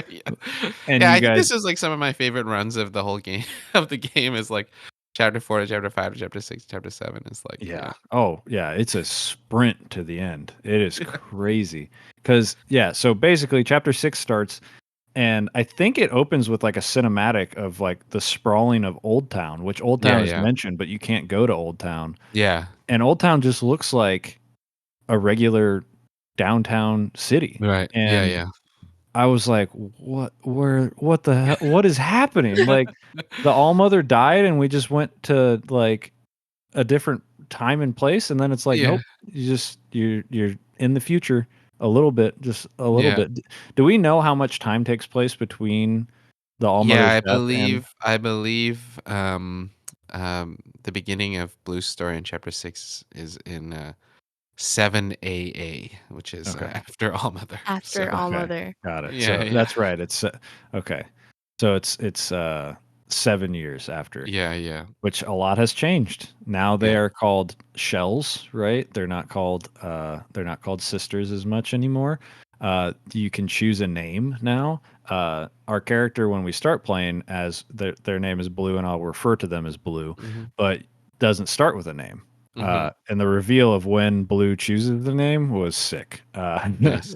But but the basically there's a provisional government now. It is very akin to, a very like martial law kind of thing going on where everyone has their place, everyone has their role. You have to stick to your role. It is way less of a buddy buddy situation, and basically you're all 5 colors still. But then if you're not one of the colors, you're miscellaneous, which I thought was very interesting. Now and then there's also established that Jiao clones are now a thing, which I thought was really interesting. I was like, oh, okay, yeah, we're really going against the All Mother here if we have Jiao clones. But this is where we kind of get the seedy underbelly of things. We start to talk with Bartender, which I was so excited to see that she was a bigger part of the story because I was like, she's so well written. And Bartender comes around. You basically, through this, you kind of find out there's people that are being mistreated because they like the old ways of calling each other sister. There's people that are fanatics about the rebirth of an Iris. Now that Iris is dead, there will be a new All Mother.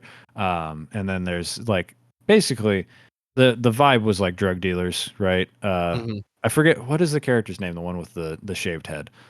Chris. Yeah. Chris is like basically the seedy underbelly kind of, but like has a heart of gold kind of person, and there's all these things working in just Old Town. And then there's the Knower is now in charge of basically the army, the military police, basically. That what is her new title? Because I just kept referring to High Minister. She's the High Minister, yeah. So she's like the head of the provisional government, yeah. Yeah. And Principal is, we don't know, like at the time, at the beginning of the chapter, we kind of don't know what's going on with her. Watcher is now basically like a complete like enemy number 1. She was captured. She's like a traitor to everybody. And, she's basically been as scrubbed as possible kind of thing. Like people don't want to talk about her. And so this basically, you're plotting to overthrow the government this whole time. Once you kind of get your feet in things, the provisional government kills Bartender because she is she gets caught basically plotting to overthrow the government. They say it was a suicide, and it's like I love that Blue is like she was shot in the back. What do you mean? And it now you're got allegories of the Hong Kong protests and all kinds of different governments that are like this, that are kind of police states. And then I'll just fast forward to the end of this chapter. You basically overthrow the government by detonating a bomb at a because I don't want to get into too much details because there's a lot of really cool reveals that happen that you should experience by yourself, and I'm not going to do a good job of explaining them. But you team up with Jows and all those other people that are basically working against the government. And as a bartender, you get to talk with them and pick up pieces of a bomb and then blow up a bomb at a rendition of a play, basically celebrating the All Mother, which was crazy. I was like, man, we're hitting the ground running with this character. Holy crap. And then I was like, where do you go from here? Oh, you go to chapter 6 and you find out that Watcher's been tortured this whole time, kind of thing. Because they show you, one thing they do show you is that when you go when you're welcomed back into the orchard because you're the new bartender, you do see Watcher's body is where the All Mother's body used to be. But then in chapter 7, you find out that that's just that's a fake. That's not actually Watcher. And this is like not a lot happens to like describe here, but you're basically tortured by Knower and somebody that they go and call how do you pronounce it? Is Mauve? Is that how you Mauve, I think. Okay. Yeah, Mauve. Yeah. So, which is hilarious. I love that. Mauve sucks, but is a very funny character. But you're basically tortured, and that's what this scene is. That's what this whole chapter is basically kind of finding out what happens to Watcher, and what has been happening to Watcher. And then, that sends you reeling again, and then we go to chapter 8, which is like, oh yeah, all of the sisters are still alive, including Fixer, In- and you're Oh, going to meet up with them. oh, okay. So, is this where did you finish chapter 8, Jess? Yes, Yeah, I she did. started Okay, cool. chapter Okay, 9. okay. Yeah. Cool. I was No. so happy as soon as like in chapter 7 when Noah was like, "Oh yeah, by the way, Fixer's alive, but she's mad at you." I was like, "Is she? Is Because at this point, Noah was already like having us like injected with stuff, right? So I was like, Yeah. this has to be some sort of manipulation by Noah, like I don't know." Yeah. Just to make you And then feel worse. Fixer being alive, I was like, "My queen is back! Let's Yeah. go!" Yeah, that It's was okay because whenever Noah says things, we can sometimes decide whether it's true or a lie like later. So Yeah. like when we as writers, we're like, oh yeah, like was she lying? Or was she It's a telling the really truth? useful character, I'm sure. Yeah. Which is probably why she's your favorite. She's like Yeah, the well, most useful. she's like so fun to write because she never says what she means, and you don't know if she's like telling the truth or lying.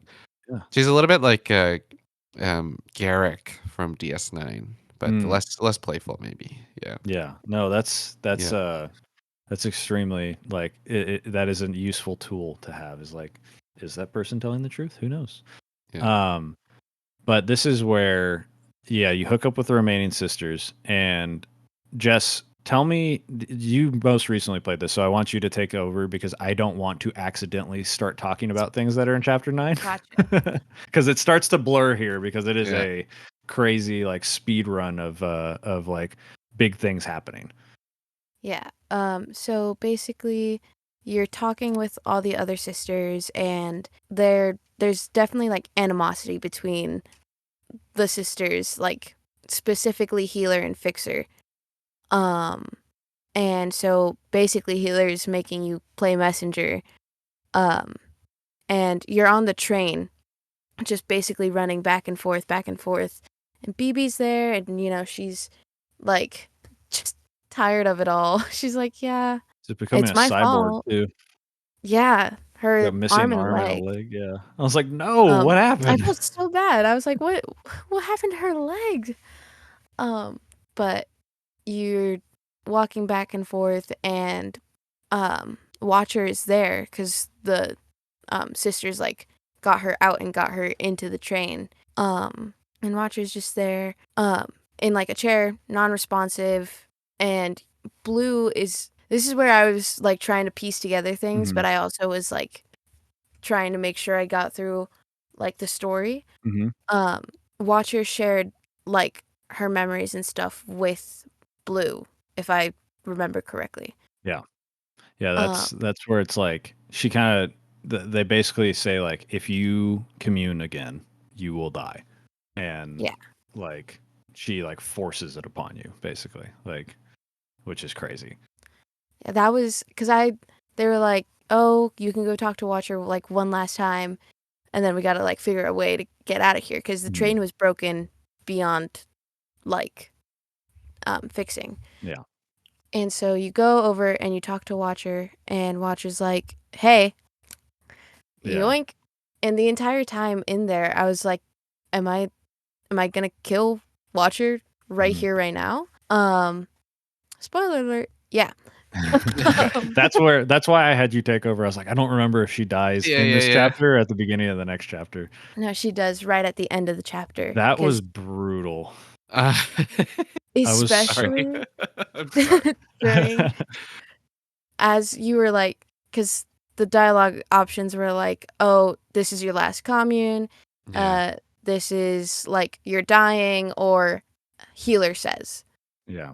And I was not about to take the blame, so I said, "Healer says you're dying." Yeah. But that entire there's a whole chase sequence where like you're trying to be like, "Sorry, Watcher, I didn't like mean for this to be how it was. They told me to not do this. Like I didn't want you to die." And after like you get to see, I got stuck during the zips at one point. There's a lot 'Cause in this one. Yeah. there were so many zips, and Watcher was just so angry. And then after a minute, like I forget exactly like what happens because I was like, I was scrambling. I was like, what? Where? Because even in the slow motion, my brain is like constantly going. So I was like, where do I go? Where do I go? But basically, long and short of it, you get Watcher to like accept it, but before she can like say anything about the sisters or like, you know, give a lot of gratitude, you're out of the commune and she dies. Yeah. And BB is like so bummed. That was the thing that like made this chapter made me like really love BB because she's like, no, it's fine. I'll take her. I'll carry her. It's whatever. Like we're not leaving the person. Like I was like, yeah, we're not leaving Watcher. What are you talking about? And then that's when Fixer doesn't let the military like take the Watcher and destroys all evidence. Yeah. And then that leads into chapter 9, right? And that's where I stopped. Okay. So this is where you need to take your headphones off because will. I'm going to blitz through this real quick right. because I have some questions that need to be answered. I will deafen. So basically, I will go through this quickly because this chapter 9 I felt like could be long or short depending on like. I mean, all of these could be long or short. I have a friend who beat it in 9 hours. I was like, how? How did you do that? I was like, that's crazy. I thought he stopped playing. And he's like, no, I beat it. I was like, you did? It took me 15 hours. But so we basically find the control station of where the 50 were holed up, and we're going to kind of try to take over the government, and we're going to try to commune with there's 3 communion things. I forget what they're called. It's secretary, and then what are the other 2? There is Vice, and the third is unnamed, but has been speculated by fans to be named Zhao. Zhao. Oh, okay. And that's the yellow one, I'm assuming? Yeah, the yellow one. So there's those 3, and we basically get another reveal here, and like we find out like, you know, what the 50 were doing, and the 50 was it's like a worldwide group, and each group had a different ship, or I don't even know what to call it, but very like I have a good name for it, an arc, right? Like an arc of kind of like this is the last survival of things. But is there 50 of them? Is that why they're called the 50? Yeah. Okay. There's the 50 of them, yeah. And they're all throughout they're all in the oceans, right? Every single one of them.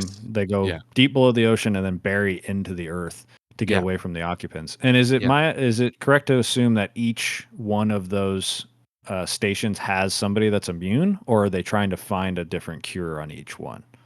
No comment on that. Okay, got it. Yeah. I like it. That's good. That makes me happy. That means I'm on the right path.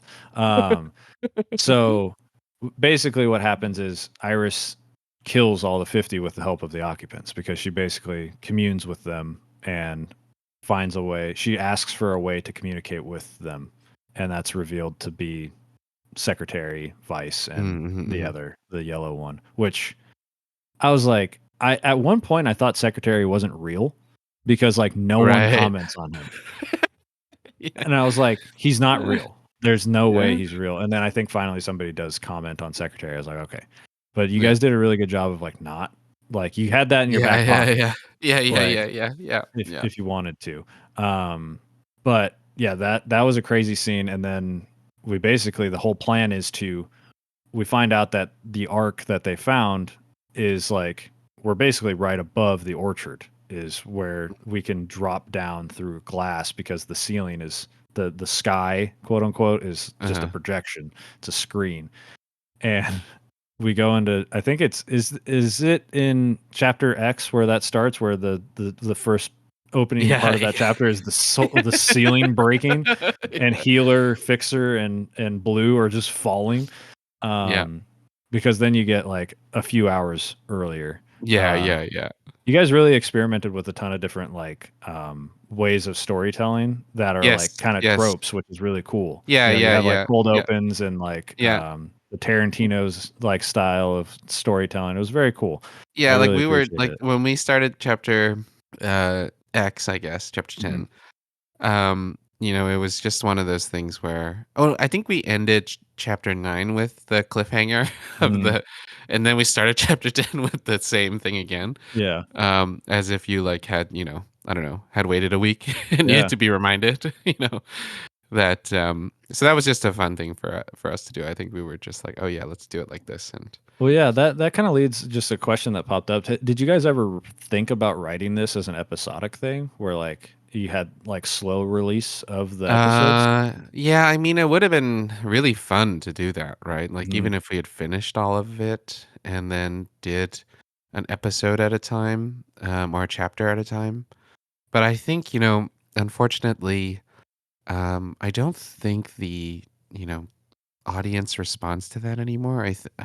I don't know why. I Yeah. think the heyday of that is over. I know that Telltale Games tried to do that, and some things happened that I think soured some Mhm. of the thoughts about episodic. I was super excited when that was happening myself. I was like, "Oh yeah, this is what I Yeah. want." I think the big issue for me is it started to take so long. Like Yeah, if you guys had done this, like the whole game was done, yeah, and then you were like, for the next 10 weeks, there's going to be yeah, a new episode. I think yeah, everyone would be like cool with that. Like if you have a set schedule that's going to be stuck to, I yeah, don't think people would have a problem. But like it was like, yeah, okay, you played episode 1. 9 months later, yeah. you're gonna now I have to Yes. go play through 4 hours of Episode. that game Yeah, again yeah. because I don't know what happened. That I think that's where the issue rise. I But think if we ever tried to do that in the future, it may be possible now because we didn't want to take the risk for this first game because it was our first game and like really nobody yeah, knew who we were, and so maybe sometime in the future we would get to have that where we would finish all of it and then release it week to week and have people just kind of suffer and well to wait. I think it would be Because like great because it that. fuels discussion, right? Like Yeah, yeah, yes, yeah. the Discord would be popping off, like Yes, of yes, what was yes, happening. yes. Like that Yeah. stuff's so fun. Yeah, I know. Um, I love that stuff. yeah, I think it's so cool. It's cool when it's done well, right? Yeah, When yeah. it is working. Like Mhm. there's certain stuff like at later seasons of The Mandalorian where I was like, this could have just been Yeah. dropped all at once. But the first Yes. season of The Mandalorian was done so well where it was like, I Yes. love waiting a week. Yeah. Like the Yeah. discussions are fun. But back to 1000 xRESIST, the reason we're here. The we basically find out like what happened to Principal after the Zhao clone, where she is basically working. It's revealed that she's the one that has been making all these clones. The All Mother has nothing to do with anything. Um, the principal is the one, she's plucking the hairs to make the clones to do all that stuff. She's the one in charge of all them. The All Mothers had nothing to do with it. And the reason principal is sending people to the All Mother is for forgiveness, basically, to be like, look how good I am, right? And this kind of shows she starts to suffer from that psychosis as well, right? Because she is a clone, and Iris suffers from the psychosis that we see a little bit. I didn't really talk Yeah. about it too much because I forget exactly where it happens, but you start to Yeah, see yeah, like yeah. Yeah. that psychosis, that generational like mental health that's like Mm, passed down even to the clones because the mhm. principal's been around for so long that even Yeah. she's starting to have that psychosis, and all she wants to do is get approval from the All Mother. Yeah. And I thought that was so cool. The reveal that like, no, the All Mother's literally done nothing. She left. Like it's all been the principal. Yeah. That was crazy. So that I'm assuming, that was something that at the beginning was not the true ending, right? Because you said Yeah. that principal Yeah. being the youngest was Yeah. something that came later. Yes, yes. So that kind of like organically developed for sure. I Yeah. think it was a great payoff. Like I think that was a really, really good Nice. payoff.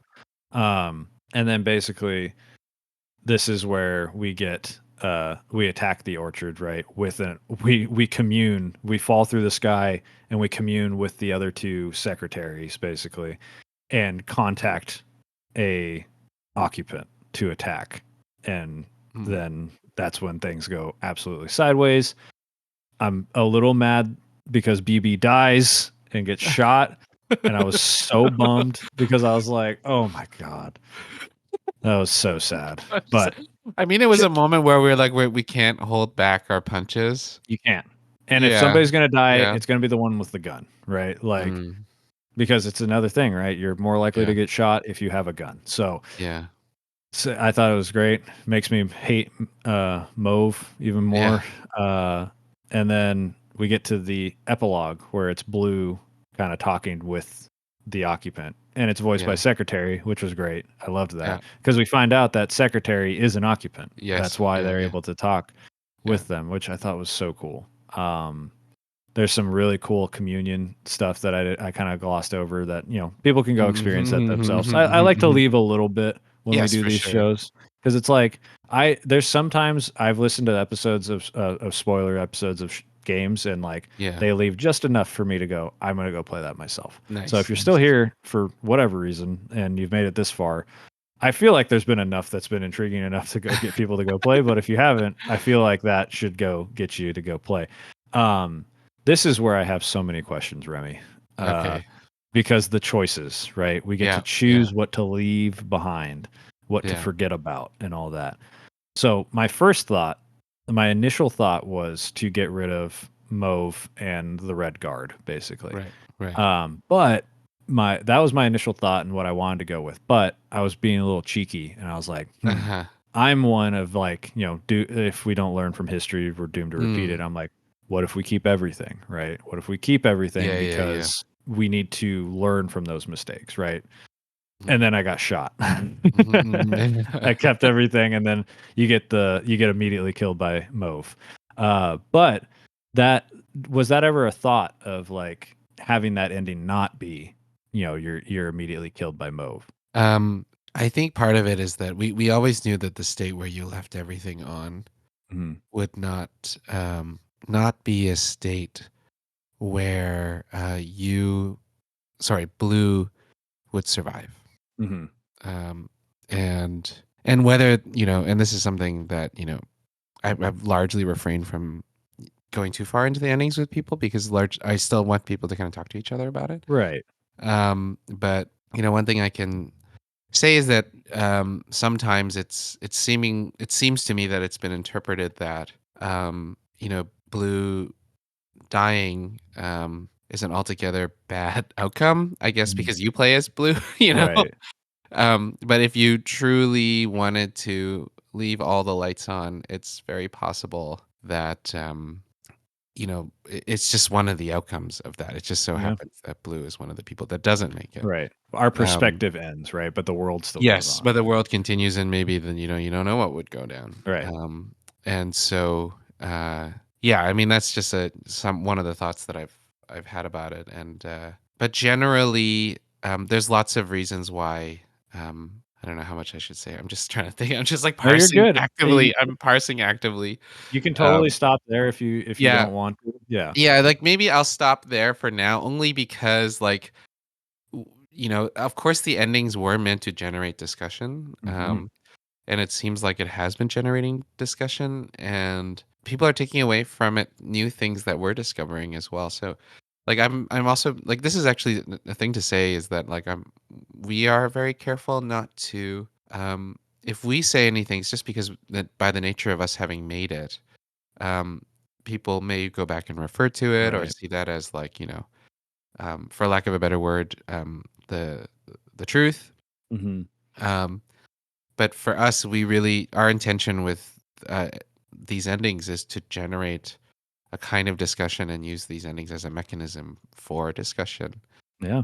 Rather than say, us. Yeah. So like, obviously there are things in there that are more sharp than others, and how we did it. And so that's also a topic of discussion, but I'm kind of, at least at this point, I'm kind of like being careful. Yeah. Yeah. I think you guys did a good job of like fostering discussion around these because they are vague. Like all of them are very vague. But so I did go back, right? Which you guys are very nice about it. And you get shot in the face, you immediately go right back to the decision, right? You don't have to go through all the cutscene again.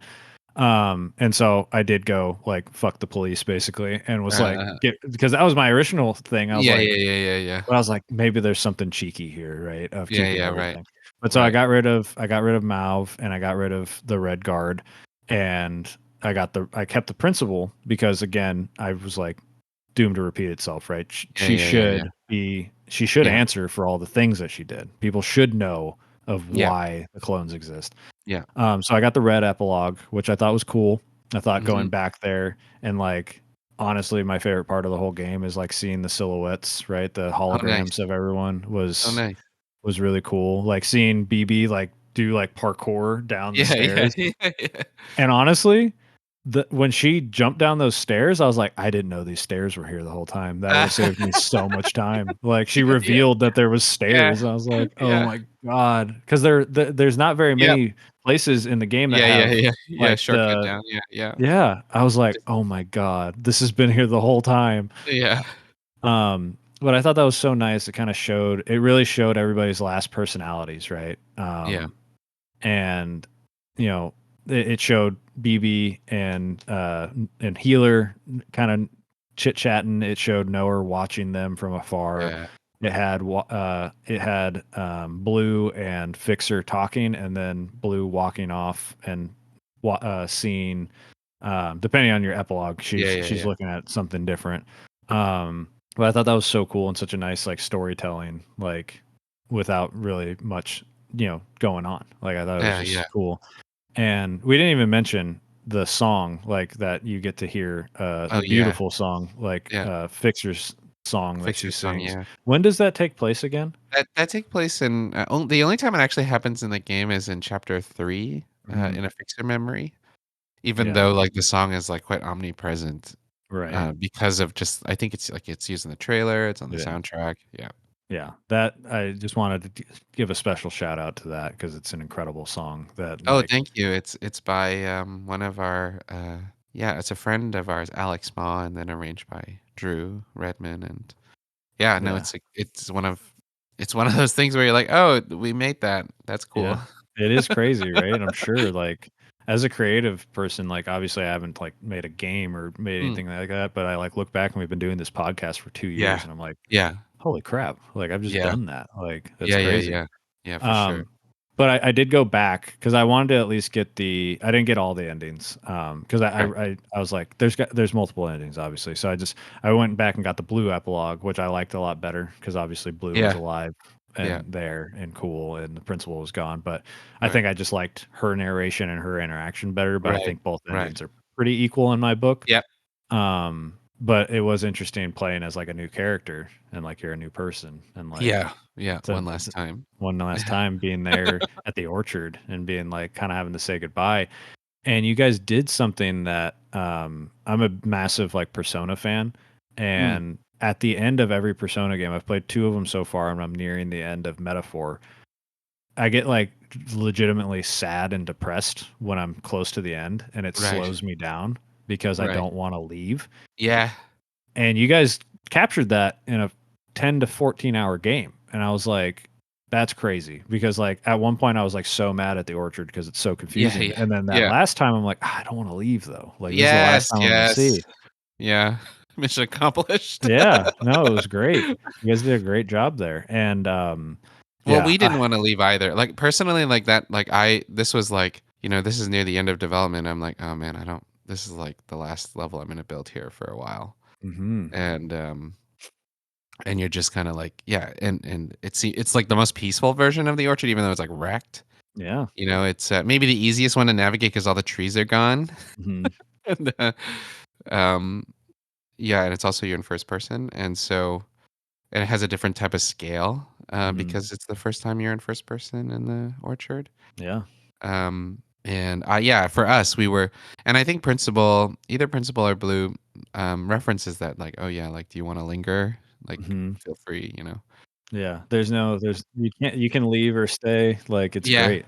yeah, I loved it. Yeah, it was such a cool ending and such a nice little bit of a little bit of like a send off to the mm, characters, to the orchard, to the story.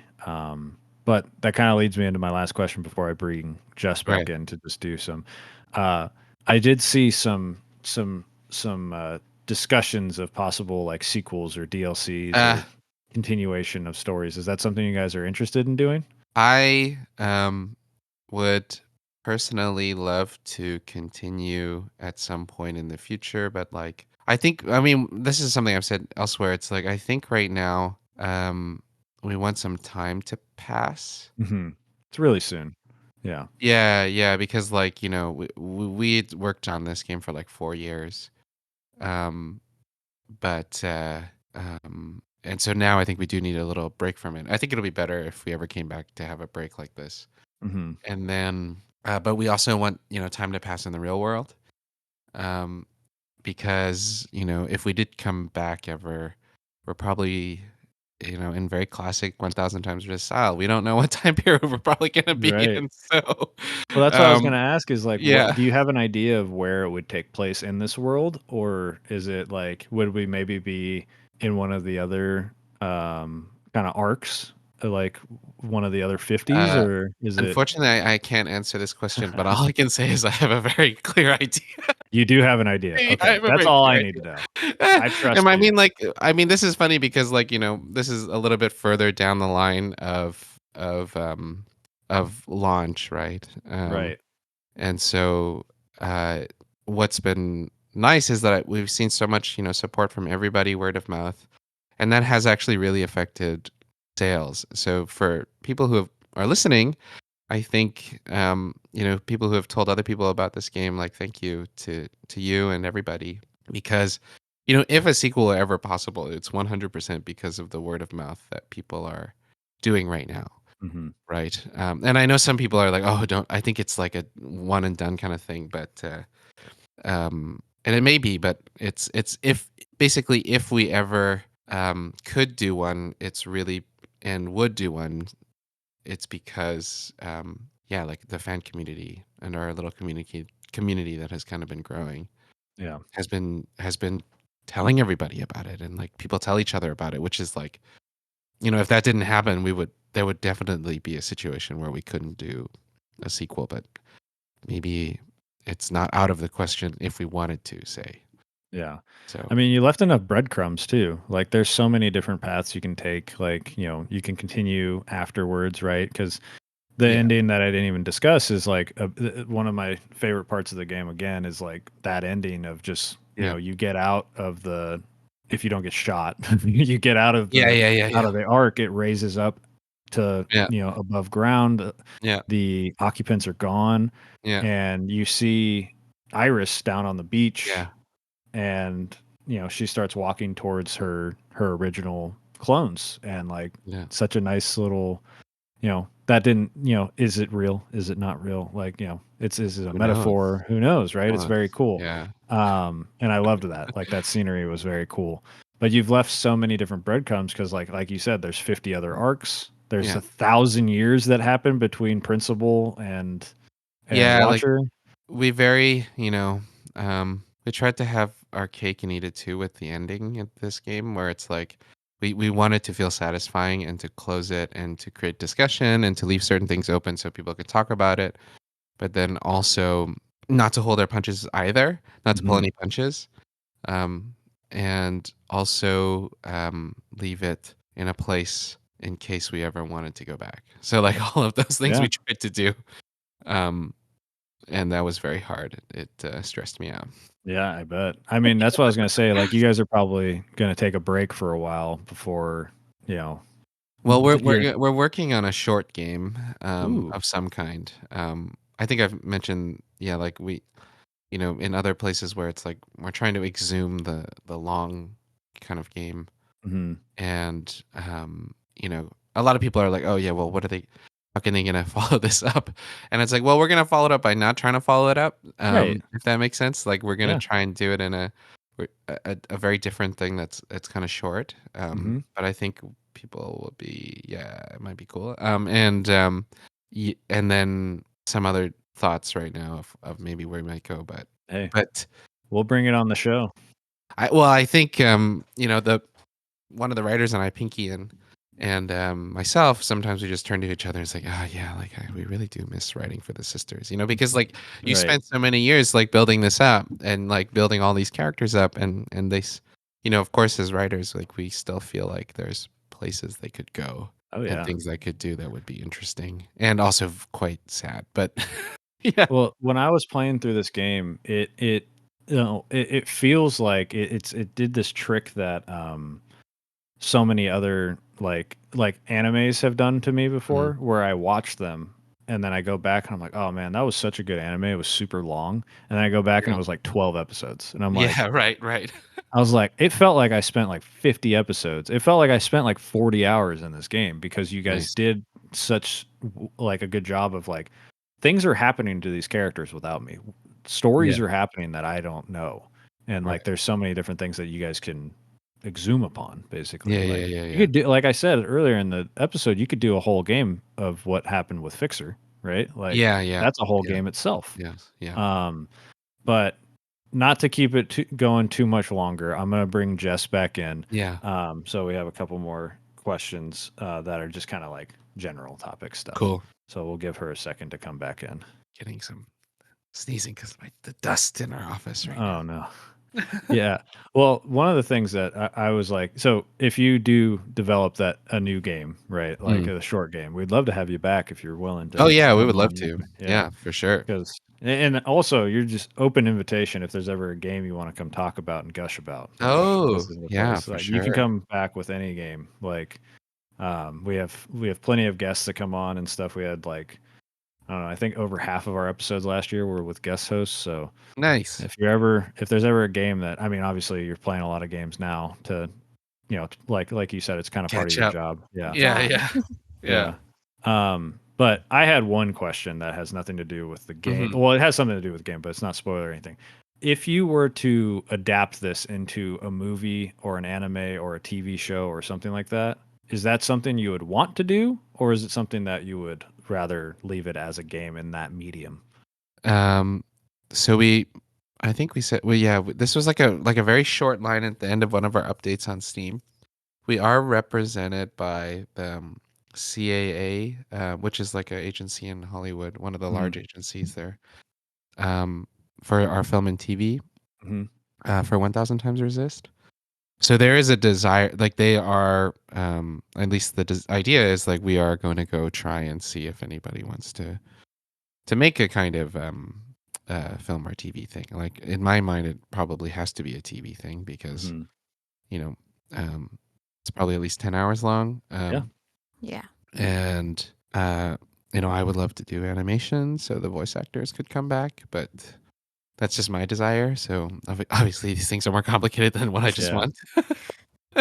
But like, I think if we did something like that, it's interesting because Near Automata just did an anime, and like it did a 10 years retelling. Game came out almost too. Like Yeah, and like it did a kind of retelling of the story, but slightly different, elaborated on it a little bit. And I do think that if we got to do it, it would be fun to look into some of the shell side stories that so it doesn't, there's some ways that we can depict those that are different in film that we wouldn't, or in linear media, I should say, in ways that would not be possible for so that it could be a nice companion as well. That would be my hope. Yeah. I think a lot of things to struggle with is like, so I mentioned during like, I'm a big Persona fan, but I've never watched any of the Persona animation stuff because I'm like, well, I've already experienced the story. There's nothing that's going to be new to me. Right. And so if you do a little bit of a twist or a change, or you do side stories, right, where it's like one episode is just following a different shell, right, would be such a good I would love take. to do that. I would love to have a bunch of short stories with shells. Yeah, that'd be super fun. But in my head, this game is like perfect for like a 90s style animation anime to like, Yeah. just like basically Evangelion, right? Like just Yeah. your season finale will be hand drawn on white paper. Yeah. But yeah, that was my last question. Jess, did you have any questions for Remy before we let him give some plugs and head out of here? I don't think so. Yeah. Well, Remy, we really appreciated talking with you. This was so cool, giving us the opportunity to chit chat about for like well over your time. And no, it was super fun. You're welcome back anytime. If there's ever a game that you're interested in, feel free to come back. When you discussed having a newer game come out, a shorter game come out, we'll definitely cover it on the show. Because I mean, we'll definitely everything Sunset Visitor in the future will definitely be on our radar for sure. Yeah, thank you so much. But where can people find you? Where can people find your stuff? You can find us on Twitter at 1000 times resist, 1000xRESIST. But really, mostly, we're more on the side of Bluesky these days. So you can find us there at Sons of Visitor .bluesky Social business. social. Yeah. Yeah. Yes. And then, of course, myself, I'm also on there at Remy Siu, REMYSIU .bluesky.socials. That's kind of Awesome. where you can see most of the updates for the game and the studio. And of course, if you wanted to join the discussions on the Fellow Traveler Discord, there is a section there for 1000 times resist discussion.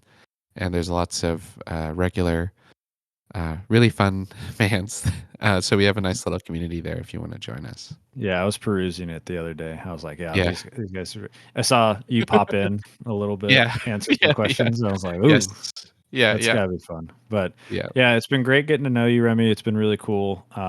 You've been nothing but nice to talk to, and the fact that you're responsive and get back to me quickly is like nothing but a miracle to me when it comes to like reaching out to random people. So this is shout outs to, the LFG boys that I talked to, because I was like, what if I reached out to, because you followed me on Bluesky. I was like, what if I ask? And this is just to show you people, maybe just ask sometimes. Yeah, totally. This has been one of the coolest episodes I think we've ever done. And it's a great way to start our new year, basically. This is going to be the first episode that comes out in 2025. Oh, wow. Nice. So we're starting, and you're now 1000 times resist is now officially a part of the 2025 Game of the Year competition for our show. Because what we do is every game that we play, it just came out recently. All the games we play compete against each other at the end of the year to see which one is the best, and this one will be very hard to top. And Jess hasn't even finished it yet. It's about to get buck wild for her. But Jess, let people know where they can find us. We're everywhere at Short Long Pod. And in our bios, basically any bio you can find will be the link to our link tree that has everything on there, including our link to our LFG Leveling Friends group, where we have game chat, game discussions, question of the days, which are really fun. Yeah. And if this is your first time listening on Spotify or Apple Podcast, leave a review. It really helps the channel grow as a whole. And if you're a returning listener, go ahead and share it around. If you're like, oh wow, 1000 times resist with the creative developer, this is very cool, I'm going to listen to this. If you're still here, if you're still hanging around, please share us around. It helps us grow and get to other people a lot. And Spotify is still leading currently with reviews, so Apple Podcasts needs to step it up. I think they're 10 behind right now. But yeah, this is a new year. There's going to be some new changes. Next episode is going to be a Between the Games, where we just kind of talk about what's going on in our lives. And yeah, I really appreciate Remy being on. You're welcome back anytime. And we'll see you guys in the next one. And don't forget to kidnap your friends. Later. Bye.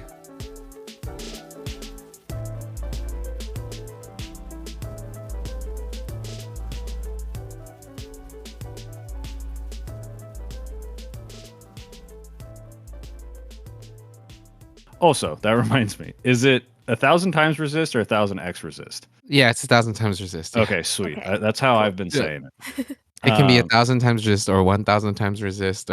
Yeah. Okay. Just another aspect of it that is like, not. Tell one of my friends, like, oh yeah, I'm playing this game. It's called 1000 times resist, 1000x resist, whatever you know it by. Yeah.